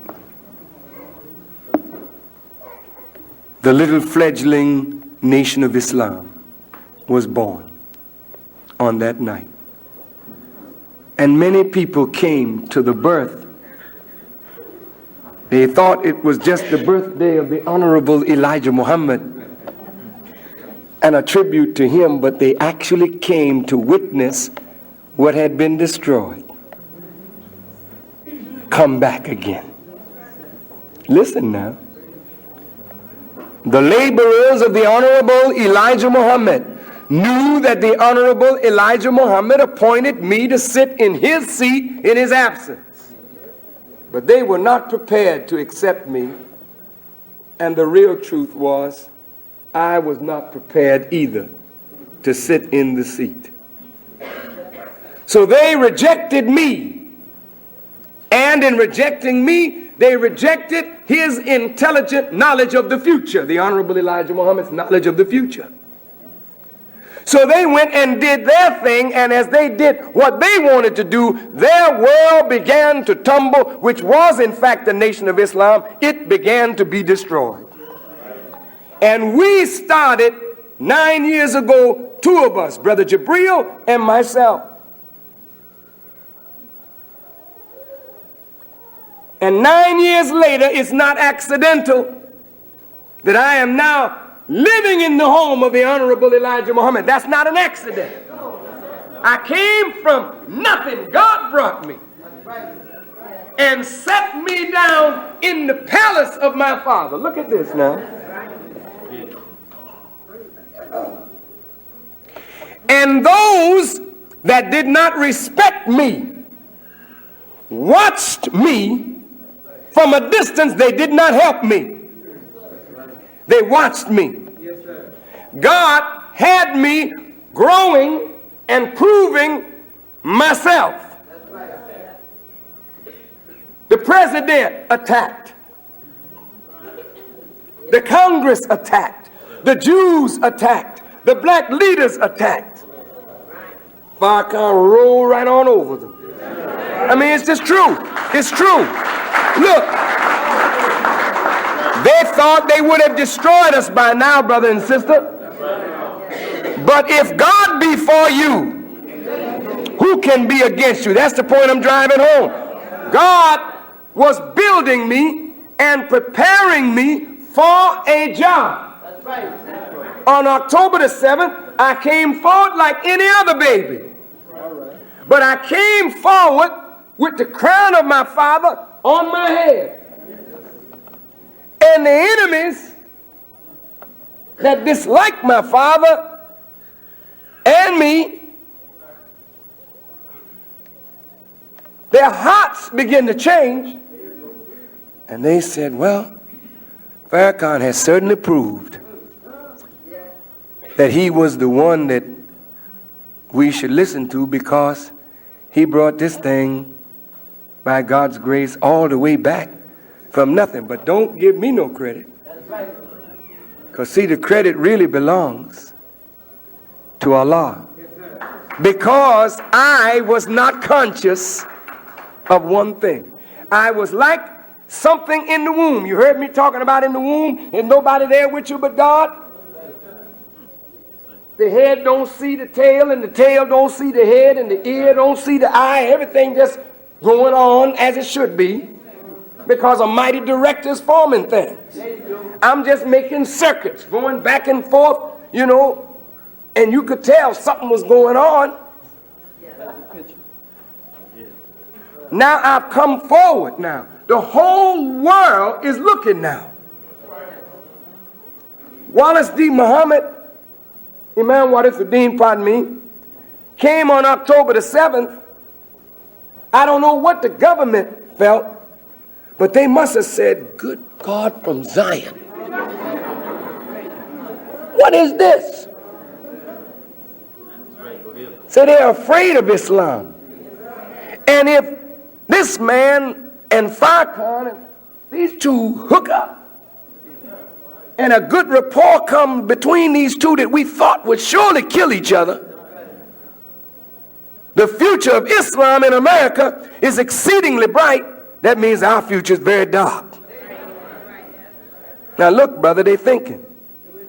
I closed my speech talking about how I was taken up on the wheel and given a vision by the Honorable Elijah Muhammad from the wheel of Reagan and his chiefs of staff, and they're planning a war. Now that was a vision given to me on September the 17th, 1985. September 1986, it breaks in the Washington Post, in the New York Times, that Reagan and the boys did meet to plan a war and a disinformation campaign. So my vision is corroborated as the truth. And Reagan knew the moment I said it. Reagan said, what? We know the wheel is real. You mean Elijah talked to that cat up on the wheel? Reagan, just like Nebuchadnezzar, called his soothsayers in. Tell me about this man Farrakhan. Is he a real thing, or he just some crazy nigga like the rest of these radical niggas that's out there? I mean, is he the real thing? Is God real? You see the white folk look like they backed up a minute. They only backed up to check their strategy. They haven't stopped thinking, because our presence is the end of their world. They're not making no peace with us. They're reassessing how to destroy us. They sent agents in among us. Oh, poor agents. You should be ashamed of yourself, being an agent for white folk in this day of enlightenment, working against your people. Some agent goes downstairs and busts our boiler. It's going to cost us $16,000 to put a new boiler in the final call building. Well, you happy? You say, well, they're spending more money. Good. The more we make them broke, we'll break them. How you going to break a man that got the hearts of the people, man? Please. $16,000 can't break these people in here, much less the people that's in the street. You just crazy, brother. Bust the valve on the gas, put a little wood in it, and then put black tape around it so gas will be seeping out slowly. Somebody in the building. Somebody that said they a Muslim or something. I mean, just devils. As fast as I try to get them in, there are people that drive them out.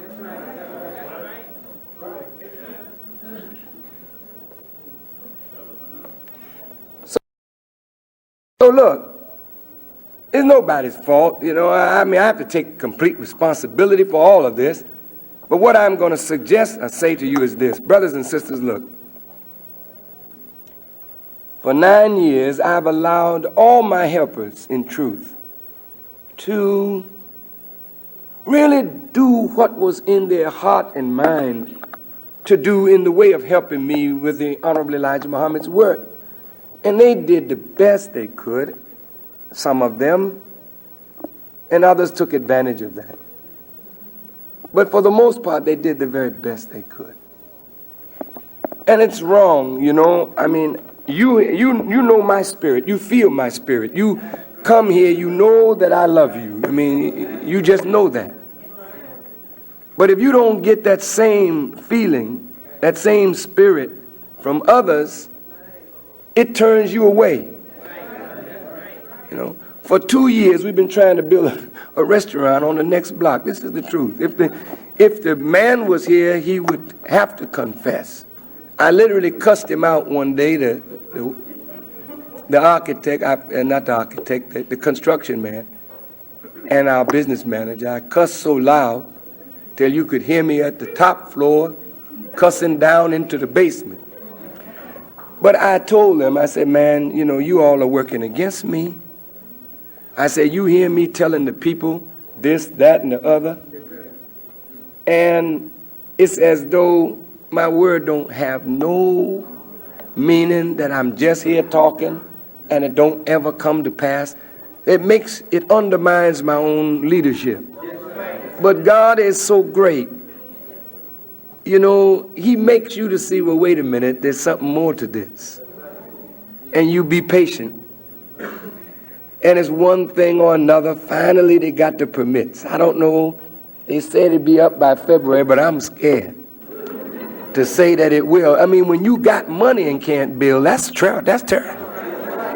The banks ain't going to help us, but we don't need the bank. We our own bank, But still, by the help of God, it should be up.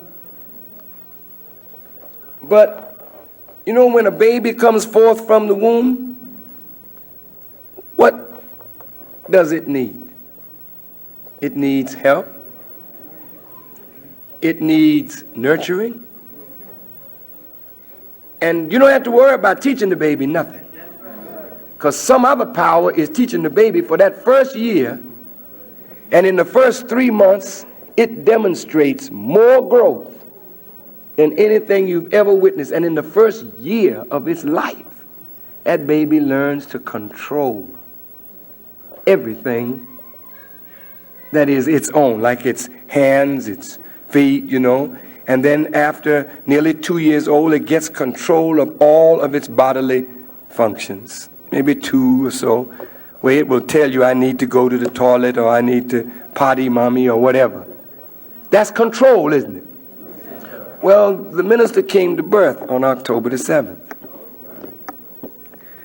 And the first thing that the minister has to do is get complete and total control of the Nation of Islam, so that every aspect of the nation reflects his thinking, his spirit. Not that he is the spirit or the thinking that it should reflect, but he is from God. And I say that without making any apology. I am from God. Not just say from the Honorable Elijah Muhammad. I am from God for the Honorable Elijah Muhammad. And I'm not going to say this from my mouth. I'm saying it from his mouth, but I've grown to understand it. He told me one day, he said, brother, I did not make you. I said, oh, yes, you did. He said, no, brother, I didn't make you. I said, oh, yes, sir, the apostle, you did make me. He said, brother, who is the teacher here? I said, you, sir. He said, well, all right then. He said, brother, I taught you just like I taught every other minister. He never gave me any special teachings. He never took me aside in a corner and filled me up with any special knowledge of nothing. Because after Malcolm defected, he told me to my face, Malcolm would have never been such a formidable enemy to me if I had not taught him so much of the prophecies. He said, but I will never teach another minister like I taught Malcolm until I have thoroughly tried him. So he was letting me know that whatever I got, God would have to give it to me, because he wasn't going to give me nothing no more than he gave anybody else. So when he heard me on the tapes, putting the teachings together like God was guiding me to do, he told me, he says, brother, I didn't make you. God made you for me. So when I say I am from God and for the Honorable Elijah Muhammad, I'm not saying that in a vain way. And you can be like Iblis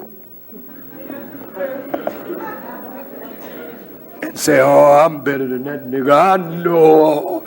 I mean, look, there's a lot of you that know a lot more than I do. I know that. But that does not negate what I'm saying. What you know, you should help me with what you know, so that I can help the Honorable Elijah Muhammad to make this nation for all of us the way it should be. So I must get control of all of this. And the believers have done the best, but their service has not been the best. Their service in terms of putting out the tapes, putting out the work, in the labor, you know, it's just not been what it should be. And that's my fault. Because I didn't, you know, take them like a slave master and say, brother, do this, sister, do that. I was busy growing into this myself. So now that I've come to birth and I'm determined by the grace of God to get control totally of the nation, and they're not going to fight me to do that, because I earned the right. I earned the right to guide. And they know that, and they're not going to fight me for that. They're beautiful brothers and sisters. But I'm going to close down the Final Call building for a few weeks. And don't get upset now. I'm closing this place down, and I'm going to get it right for you. And the next time you come, and I open the doors, from the front door all the way to the back, when you come in, you will be happy. The way you are treated, the way you are handled, and it'll give us time to fix the boiler, but it'll also give us time to fix some heads that need some fixing.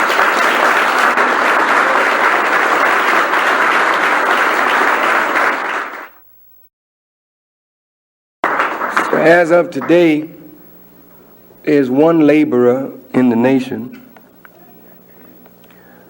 and that's myself.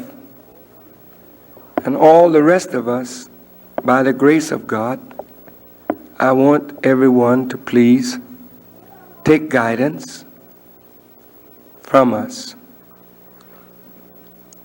And let's do this right for our people's sake and for our own sake. We can't do a sloppy job because this is too important. This work is too important. There are too many people depending on us. There's no place else for our people to go. I mean, there just is no place. And if we fail our people, brothers and sisters, and we send them to oblivion, because if the nation fails, then what is there for our people to look forward to? You have done well. Now, I'm not saying that you haven't done well. That's not the point. But we've got to do better. That's the point.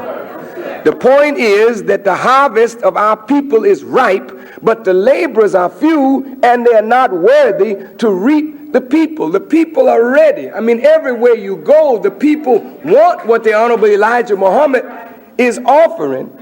They want it, but they're afraid of being mistreated. They don't want to be mistreated. They don't want to be mishandled. They have their hang-ups, and we have our hang-ups. We can't be so hard on the people as though we are such perfect little lambs of God, perfect little hams of Satan. No. Just a little joke. But nobody wants to be a ham. And really nobody want to be a lamb except you're under the guidance of God. Because a sheep is a terrible thing to be if you're under Satan's guidance. So look, I know you like this place, right? You get a lot of good teachings here.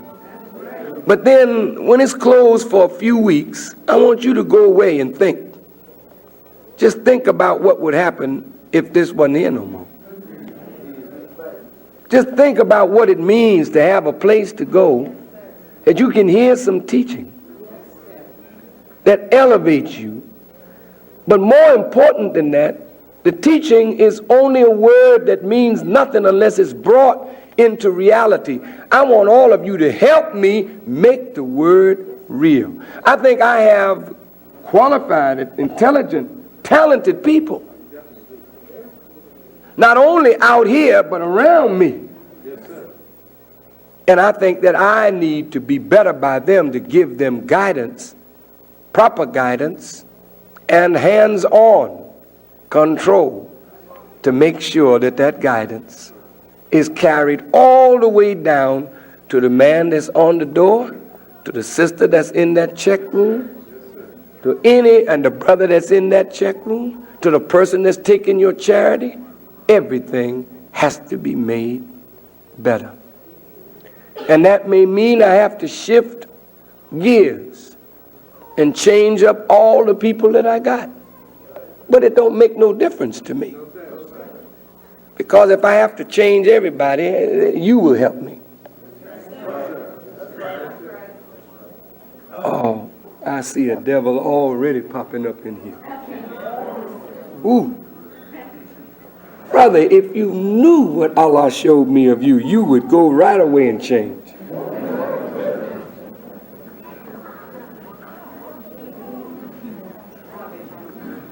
Up in that third balcony, the second balcony. Man, evil nigga. Oh, Yakub ain't got nothing on you.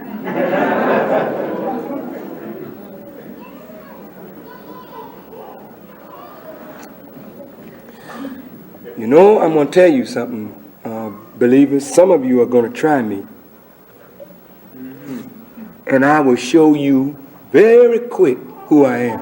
Yes, right.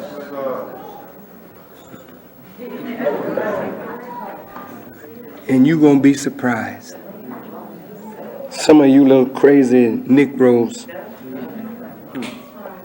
your heart's so filled with darkness and hate. Yes, sir.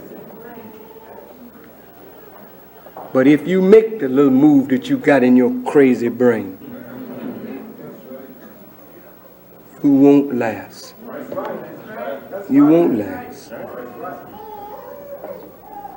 You either going to help me or you get out of the way. So this is Wednesday. The date is October the 22nd. Pick out your calendars.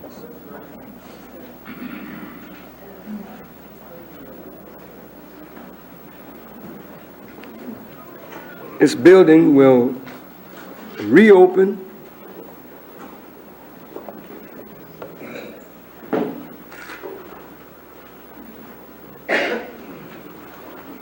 what is 2 weeks from tonight?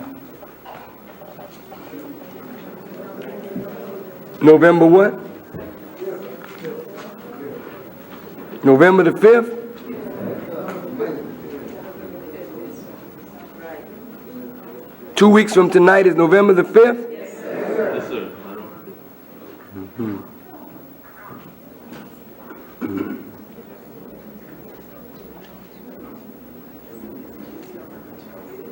2 weeks from tonight is November what?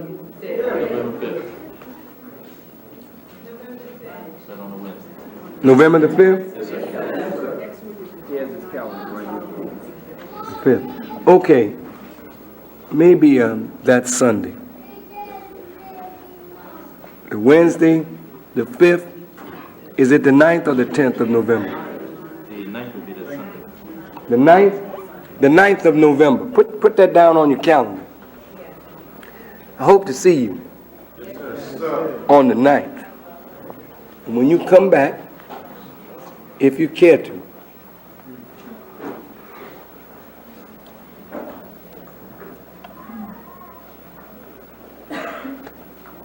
the building will look a little different. And the people hopefully will be a little different. Everything must change. Yes, sir. That's the way of time.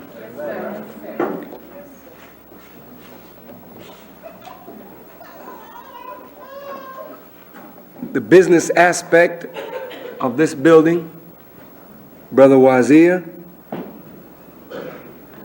and his staff will remain to keep the books in order, and there'll just be telephone service in. And those of you who want to order products, you can continue to call in your order. Sometimes you're late in getting them anyway. So 2 weeks and restructuring everything so that we can get things done. Won't take long to do it. I just need to get in and do it. God is not going to give me any peace until I do what I have to do for the nation of Islam. I've been all over the world. And the people that need the work is the nation of Islam. When I say the nation of Islam, I'm talking about internal and then the external nation. We need everything concentrated now on building us. And I say this, when we get real tight, strong, see a snitch and an enemy that's in here among us, he'll show up. Yes, sir. I'm going to say this publicly, because I really don't give a damn about the consequences.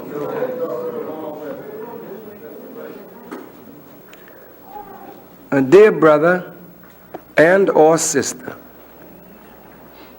if you're on the payroll for the police or the FBI, I don't mind you being here.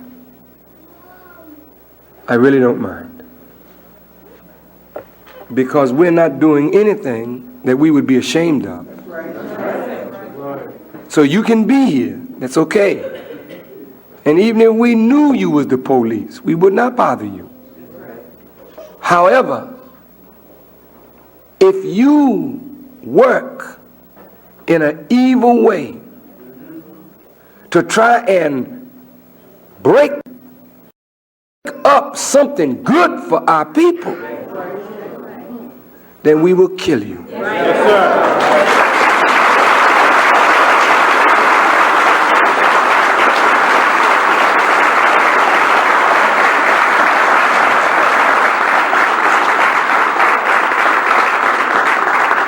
In a speech that I made in Washington, D.C. in 1961, I said to the government of America, if you send your agents among us to disrupt us and do to us what was done in the 60s, and we find them to be that, we will kill them. Yes, sir. Yes, sir. Chop off their heads. Yes, sir.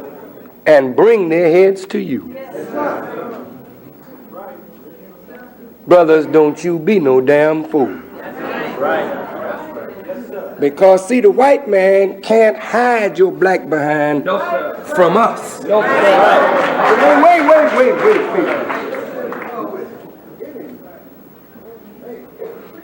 They could change your identity and send you somewhere. And they make you think that they're powerful enough to protect you. They don't give 2 cents. They'll use you and then turn you over to us. That's how wicked the enemy is. Don't do those things, brother. And don't do it, sister. Don't come in here sent by no white man to play no games here. If you came for that purpose and you see that we are decent people, righteous people, struggling for righteousness, don't come in trying to tear this up. Because if we catch you, sister, same penalty of death fall on you. It don't please me to kill you. But what the hell? You trying to kill us? Look,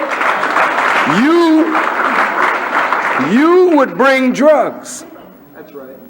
You would set us up to be killed by the police. So your penalty have to be what you seeking for us. You seeking death for us, we have to give you what you seek for us. And I don't want none of you. That's right. If I give the order, carry it out. Yes, sir. Carry it out. Carry it out.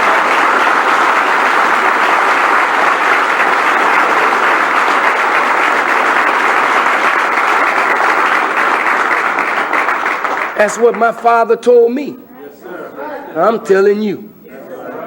Don't worry about no police. Yes, sir. You just do what you told. We'll handle them. Yes, sir. Police know us. They know that we don't play. That's right. And they know if we taking care of our business, they mind their business. That's right. We ain't no damn gangsters. That's right now. We ain't no criminals. No, sir. We're not no dope sellers, No, sir. number runners, No, sir. or pimps. No, sir. That's right. We don't play that crap. No, sir. We're trying to be clean, upright men and women. Yes, sir. And that's what we want of you, but we ain't no faggots. That's right. I want you to understand that. We will kill you. Right. So if you got playing in your mind, stay the hell away from us. When this door closed, you get the hell out of here and don't you never come back. You understand? And that goes for Muslims. If you ain't for coming under this kind of guidance and this kind of control and this kind of direction so we can make a nation of value for our people, then I don't give a damn if I never see you again. But we intend to carry out the orders of the Honorable Elijah Muhammad and build this nation with you or without you.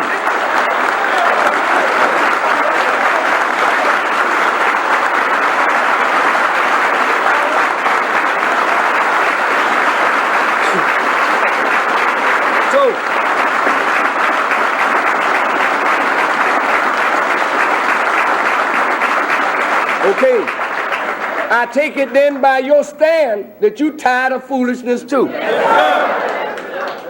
I take it by your stand that you want to see not a word being spoken, but some reality of the word being made manifest. I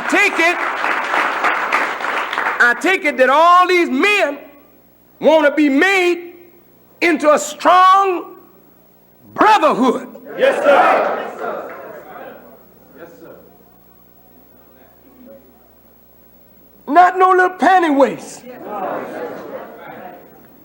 But men that will protect whatever we build. Yes, sir. Ain't gonna be no Revlon taking over nothing here. Is that right? Oh yeah.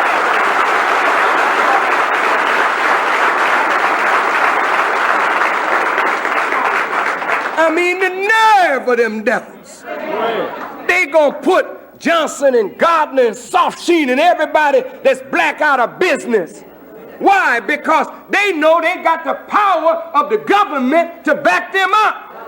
Well, I say to the government, and I'll say it publicly, we got the power of God to back us up, and we will take care of all the business that's necessary.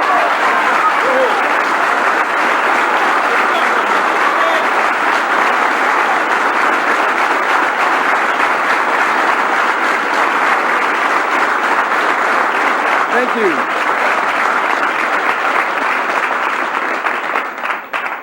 To all of the laborers and the believers and visitors and friends, I thank you so very much for all the help, the encouragement that you have given to me and to us this first 9 years of our work in the rebuilding. Now we've come to birth and we're a fledgling little small group that must be nurtured to strength. If you're serious about this commitment, as I am serious,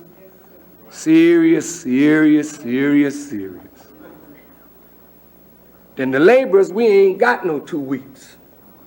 We working 18 hours a day to map this thing out and get it moving.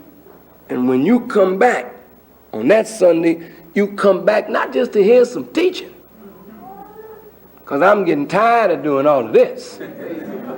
Come back ready, let's go to work. Let's roll up the sleeves, go to work. I love T.L. Barrett. I love Reverend Hardy, Clay Evans. See all these preachers? They're good. We got to give them a good example. Don't you know if they see us setting up business and school and farm and factory, we can't keep that to ourselves. We show our brothers how to do that, because if every church in Chicago did the same thing that we were doing, the people would benefit. Is that right? So this ain't no exclusive thing for us. This is for all of our people. And if you don't want to share what you got with all of our people, don't walk with me. If you don't want to see me bridge the gap between the black and the reds, don't walk with me. If you don't want to see me bridge the gap between the black and the brown, I'm talking about Mexico, then don't walk with me. Because the Jesus that I'm looking at in the book told the disciples, go ye to the lost sheep. But after he had worked with the lost sheep for a while, he said, go ye into all the world and preach this gospel to every kindred, every nation, and every tongue. So if you don't want a worldwide movement, don't bother with me. Don't bother with me.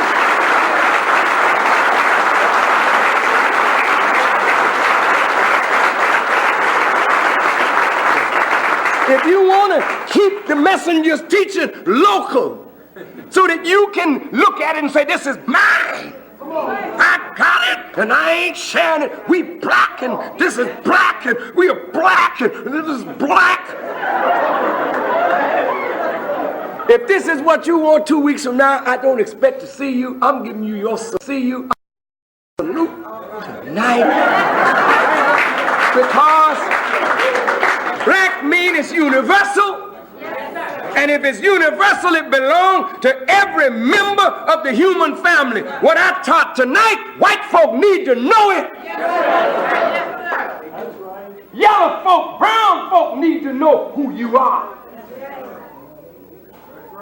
And who they are. And what they can become. So if you're with me. Yes, sir. You with me? Yes, sir. You think about it. You got 2 weeks. You don't have to give me your decision tonight. But if on that Sunday we open up and I don't see nobody here but me, I'll be here. And as it was only 2 of us in the beginning, All right. I can start again. It'll be 3 that Sunday. It'll be 3 that Sunday. It's time.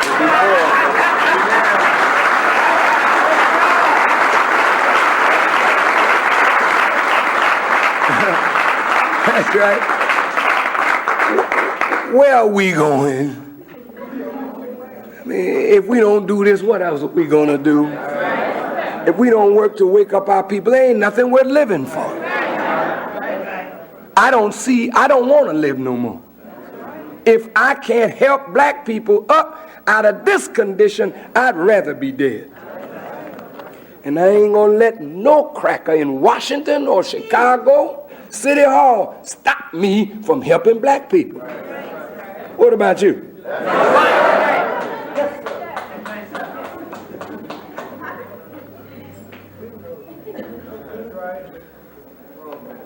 Yes, sir. Thank you very much. You know, you really have made me very happy tonight. You know, I was surprised. When I came out, I looked up, I said, something going on here tonight? But you encouraged me greatly. And I love you greatly, and it pleases me to live my life and give my life to see the nation where it should be. And I know that in you, right in this audience, there are brilliant, brilliant minds, male and female, that just need a chance. Yes, sir. And by the help of Allah, we're going to give you that chance. Help me, please. Help me to help our people. And let's stop talking it and let's start doing it. Will you help me do it?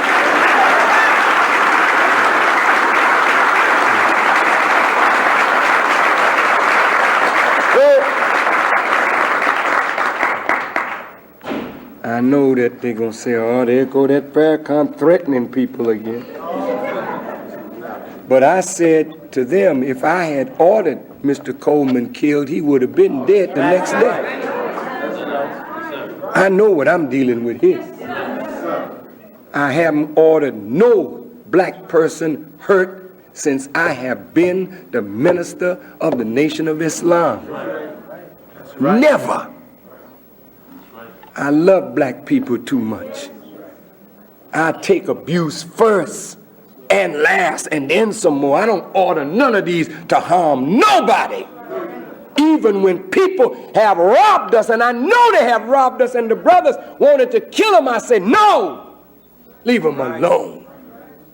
The money we'll get, we can't produce another life, but a rotten, low-down snitch. Go ahead. A rotten, low-down agent of Satan coming in here to try and disrupt what righteous people are trying to do. What should we do for some tramp like this? I think so. Catch you destroying a boiler. I think we ought to chop that man's hands off or something like that.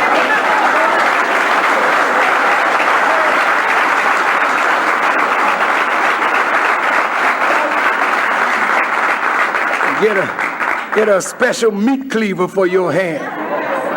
Send your hand down to City Hall or wherever the orders came from. But you that are trying to help us into death, we don't have anything for you but death. So you stop that. If you're into that, cut that out. Don't do that. It's not intelligent. The white man don't need you to spy. He got listening devices. He could stay downtown and hear everything we say. Oh, if he tell you come and tell us what Farrakhan is doing, he already know what we doing. He got a 100-man unit that he's paying money to follow me around and tap my phone and do all of that. He don't need to make a fool out of you. You need money? Come on here, we'll give you a job.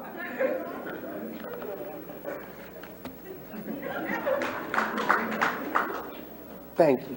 It's been an enjoyable evening. Thank you very much.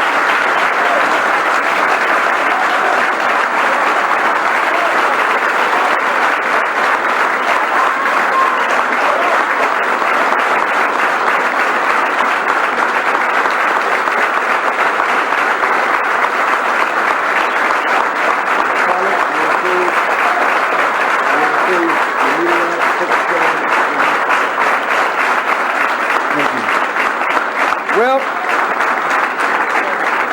oh my goodness, it's late.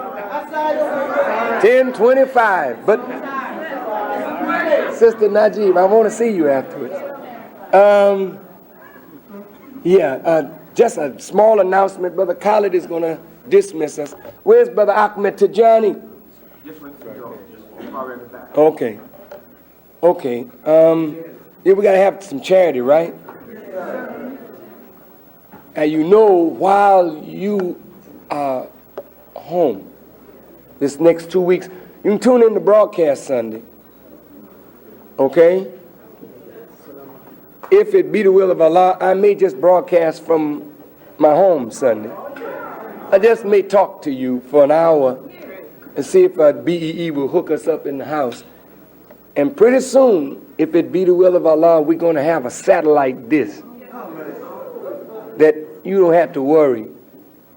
All over America, they just put up a little microwave and we'll be coming live all over the country and in touch with the world. Just help me do what needs to be done, and God will help you. I guess I said everything, right? So tune in on Sunday, WBEE. We'll all be home together. And here's what I'd like you to do. I'd like you to eat a meal tomorrow night. And if you can, I'd like us all to fast and eat again on Sunday evening for 3 days. Now, wait. Have a seat 1 minute, please. Fasting is difficult. And I'm not going to tell you all to hurt yourself. Listen, but I want you to try this. Listen, because the time is coming when food is going to be very scarce. And you're going to have to learn to fast and feed the children. And so you might as well discipline yourself. This is a wonderful discipline. If you eat tomorrow night, listen, but eat well.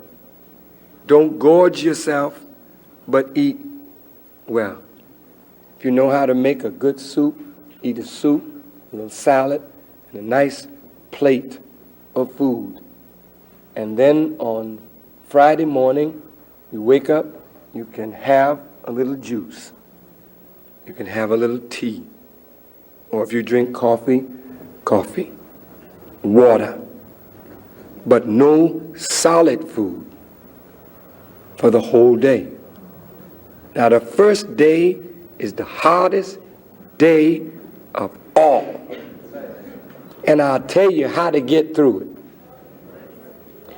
When you hear your stomach talking, you talk back to it. Tell it like this. Look, fella, I'm not putting nothing in you until Sunday night so you can make all the noise you want to.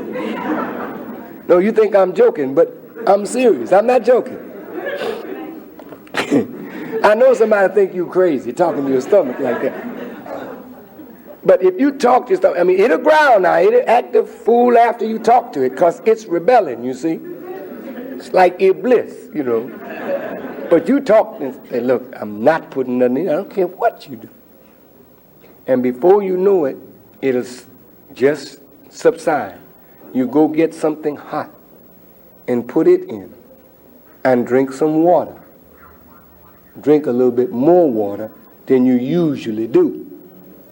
Then the next morning, when you get up, that's 24 hours you've done. Look in your face. Look at your eyes. Look at your skin. You'll see a change. You'll have more energy, not less. You'll go to work and you'll have more energy to work, not less, more. And you'll find you will not require as much sleep. And you'll wake up earlier and you wonder, you may think that there's ghosts or something bothering you. You just can't sleep. Because food though it's such a wonderful thing to eat, it really keeps you here and it takes you away from here. So if you can make it one day and you just feel I just can't go another day, go ahead and eat. But at least you did 24 hours. And that's more than you did before. That's a start. Those of you who can make it past the first day, go ahead, kick it into the second day. And you know what? You ought to call each other and say, how you doing? Now don't jive, I'm struggling. And you encourage each other. And on that third day, just turn on BEE. And if it be the will of Allah, I'll be there. I'll be talking to you and your stuff. And if you fast, then you pray and ask God for the things that you want. You are sacrificing food for His pleasure. Ask Him in that state for some of the things that you want for yourself. And then I'm going to ask you to pray for the Nation of Islam. Pray that we, who are entrusted with the responsibility of the Honorable Elijah Muhammad's great work, carry that work on in a manner that he and Allah would be pleased with our work. And ask Allah to strengthen you that when this building reopens, you will come back with a renewed zeal to go to work. And those of you who are in positions of authority, listen. If we change positions and put new people into this position, don't fret over that. Because these are not permanent posts. We're all students trying to learn our labor. So we're going to give other people a chance to help us in this labor. So be gracious. And let's work hard as a team to make the nation successful. What I want to see is us make room for every one of these that want to help, that there's something for them to do. Help me, please. Thank you very much. And I guess that's it. Steve, it's good to see you. And your lecture is? Next Tuesday. Where's that again, sir? That's at Lou's Place, 330 East 37th Street. Say it again, please. 330 East 37th Street. 330 East. Would you stand up, Steve? This is Steve Coakley.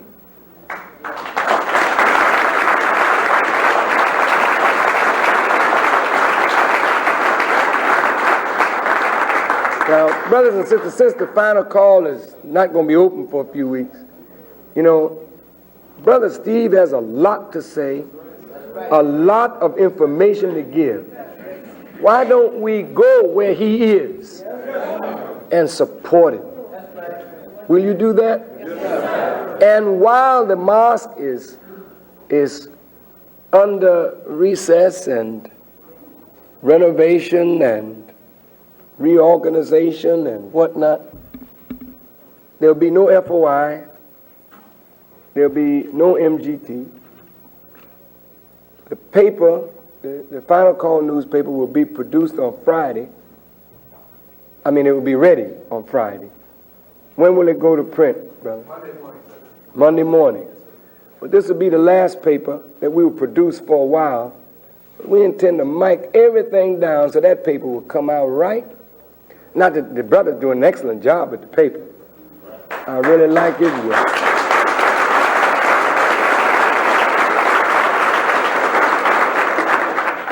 But everything is going to reflect where we are, where I am, where we are, and where we want to go. And it won't take us long. We just have to plan it, mic it down, and just go on and do it. Thank you. So, I'm anxious to see that paper. I guess that's about all. Let's see. Did I leave out anything, Brother Colin? Covered the waterfront? Anybody, did I leave out anything? Anybody can... Sister Ava, did I leave out anything?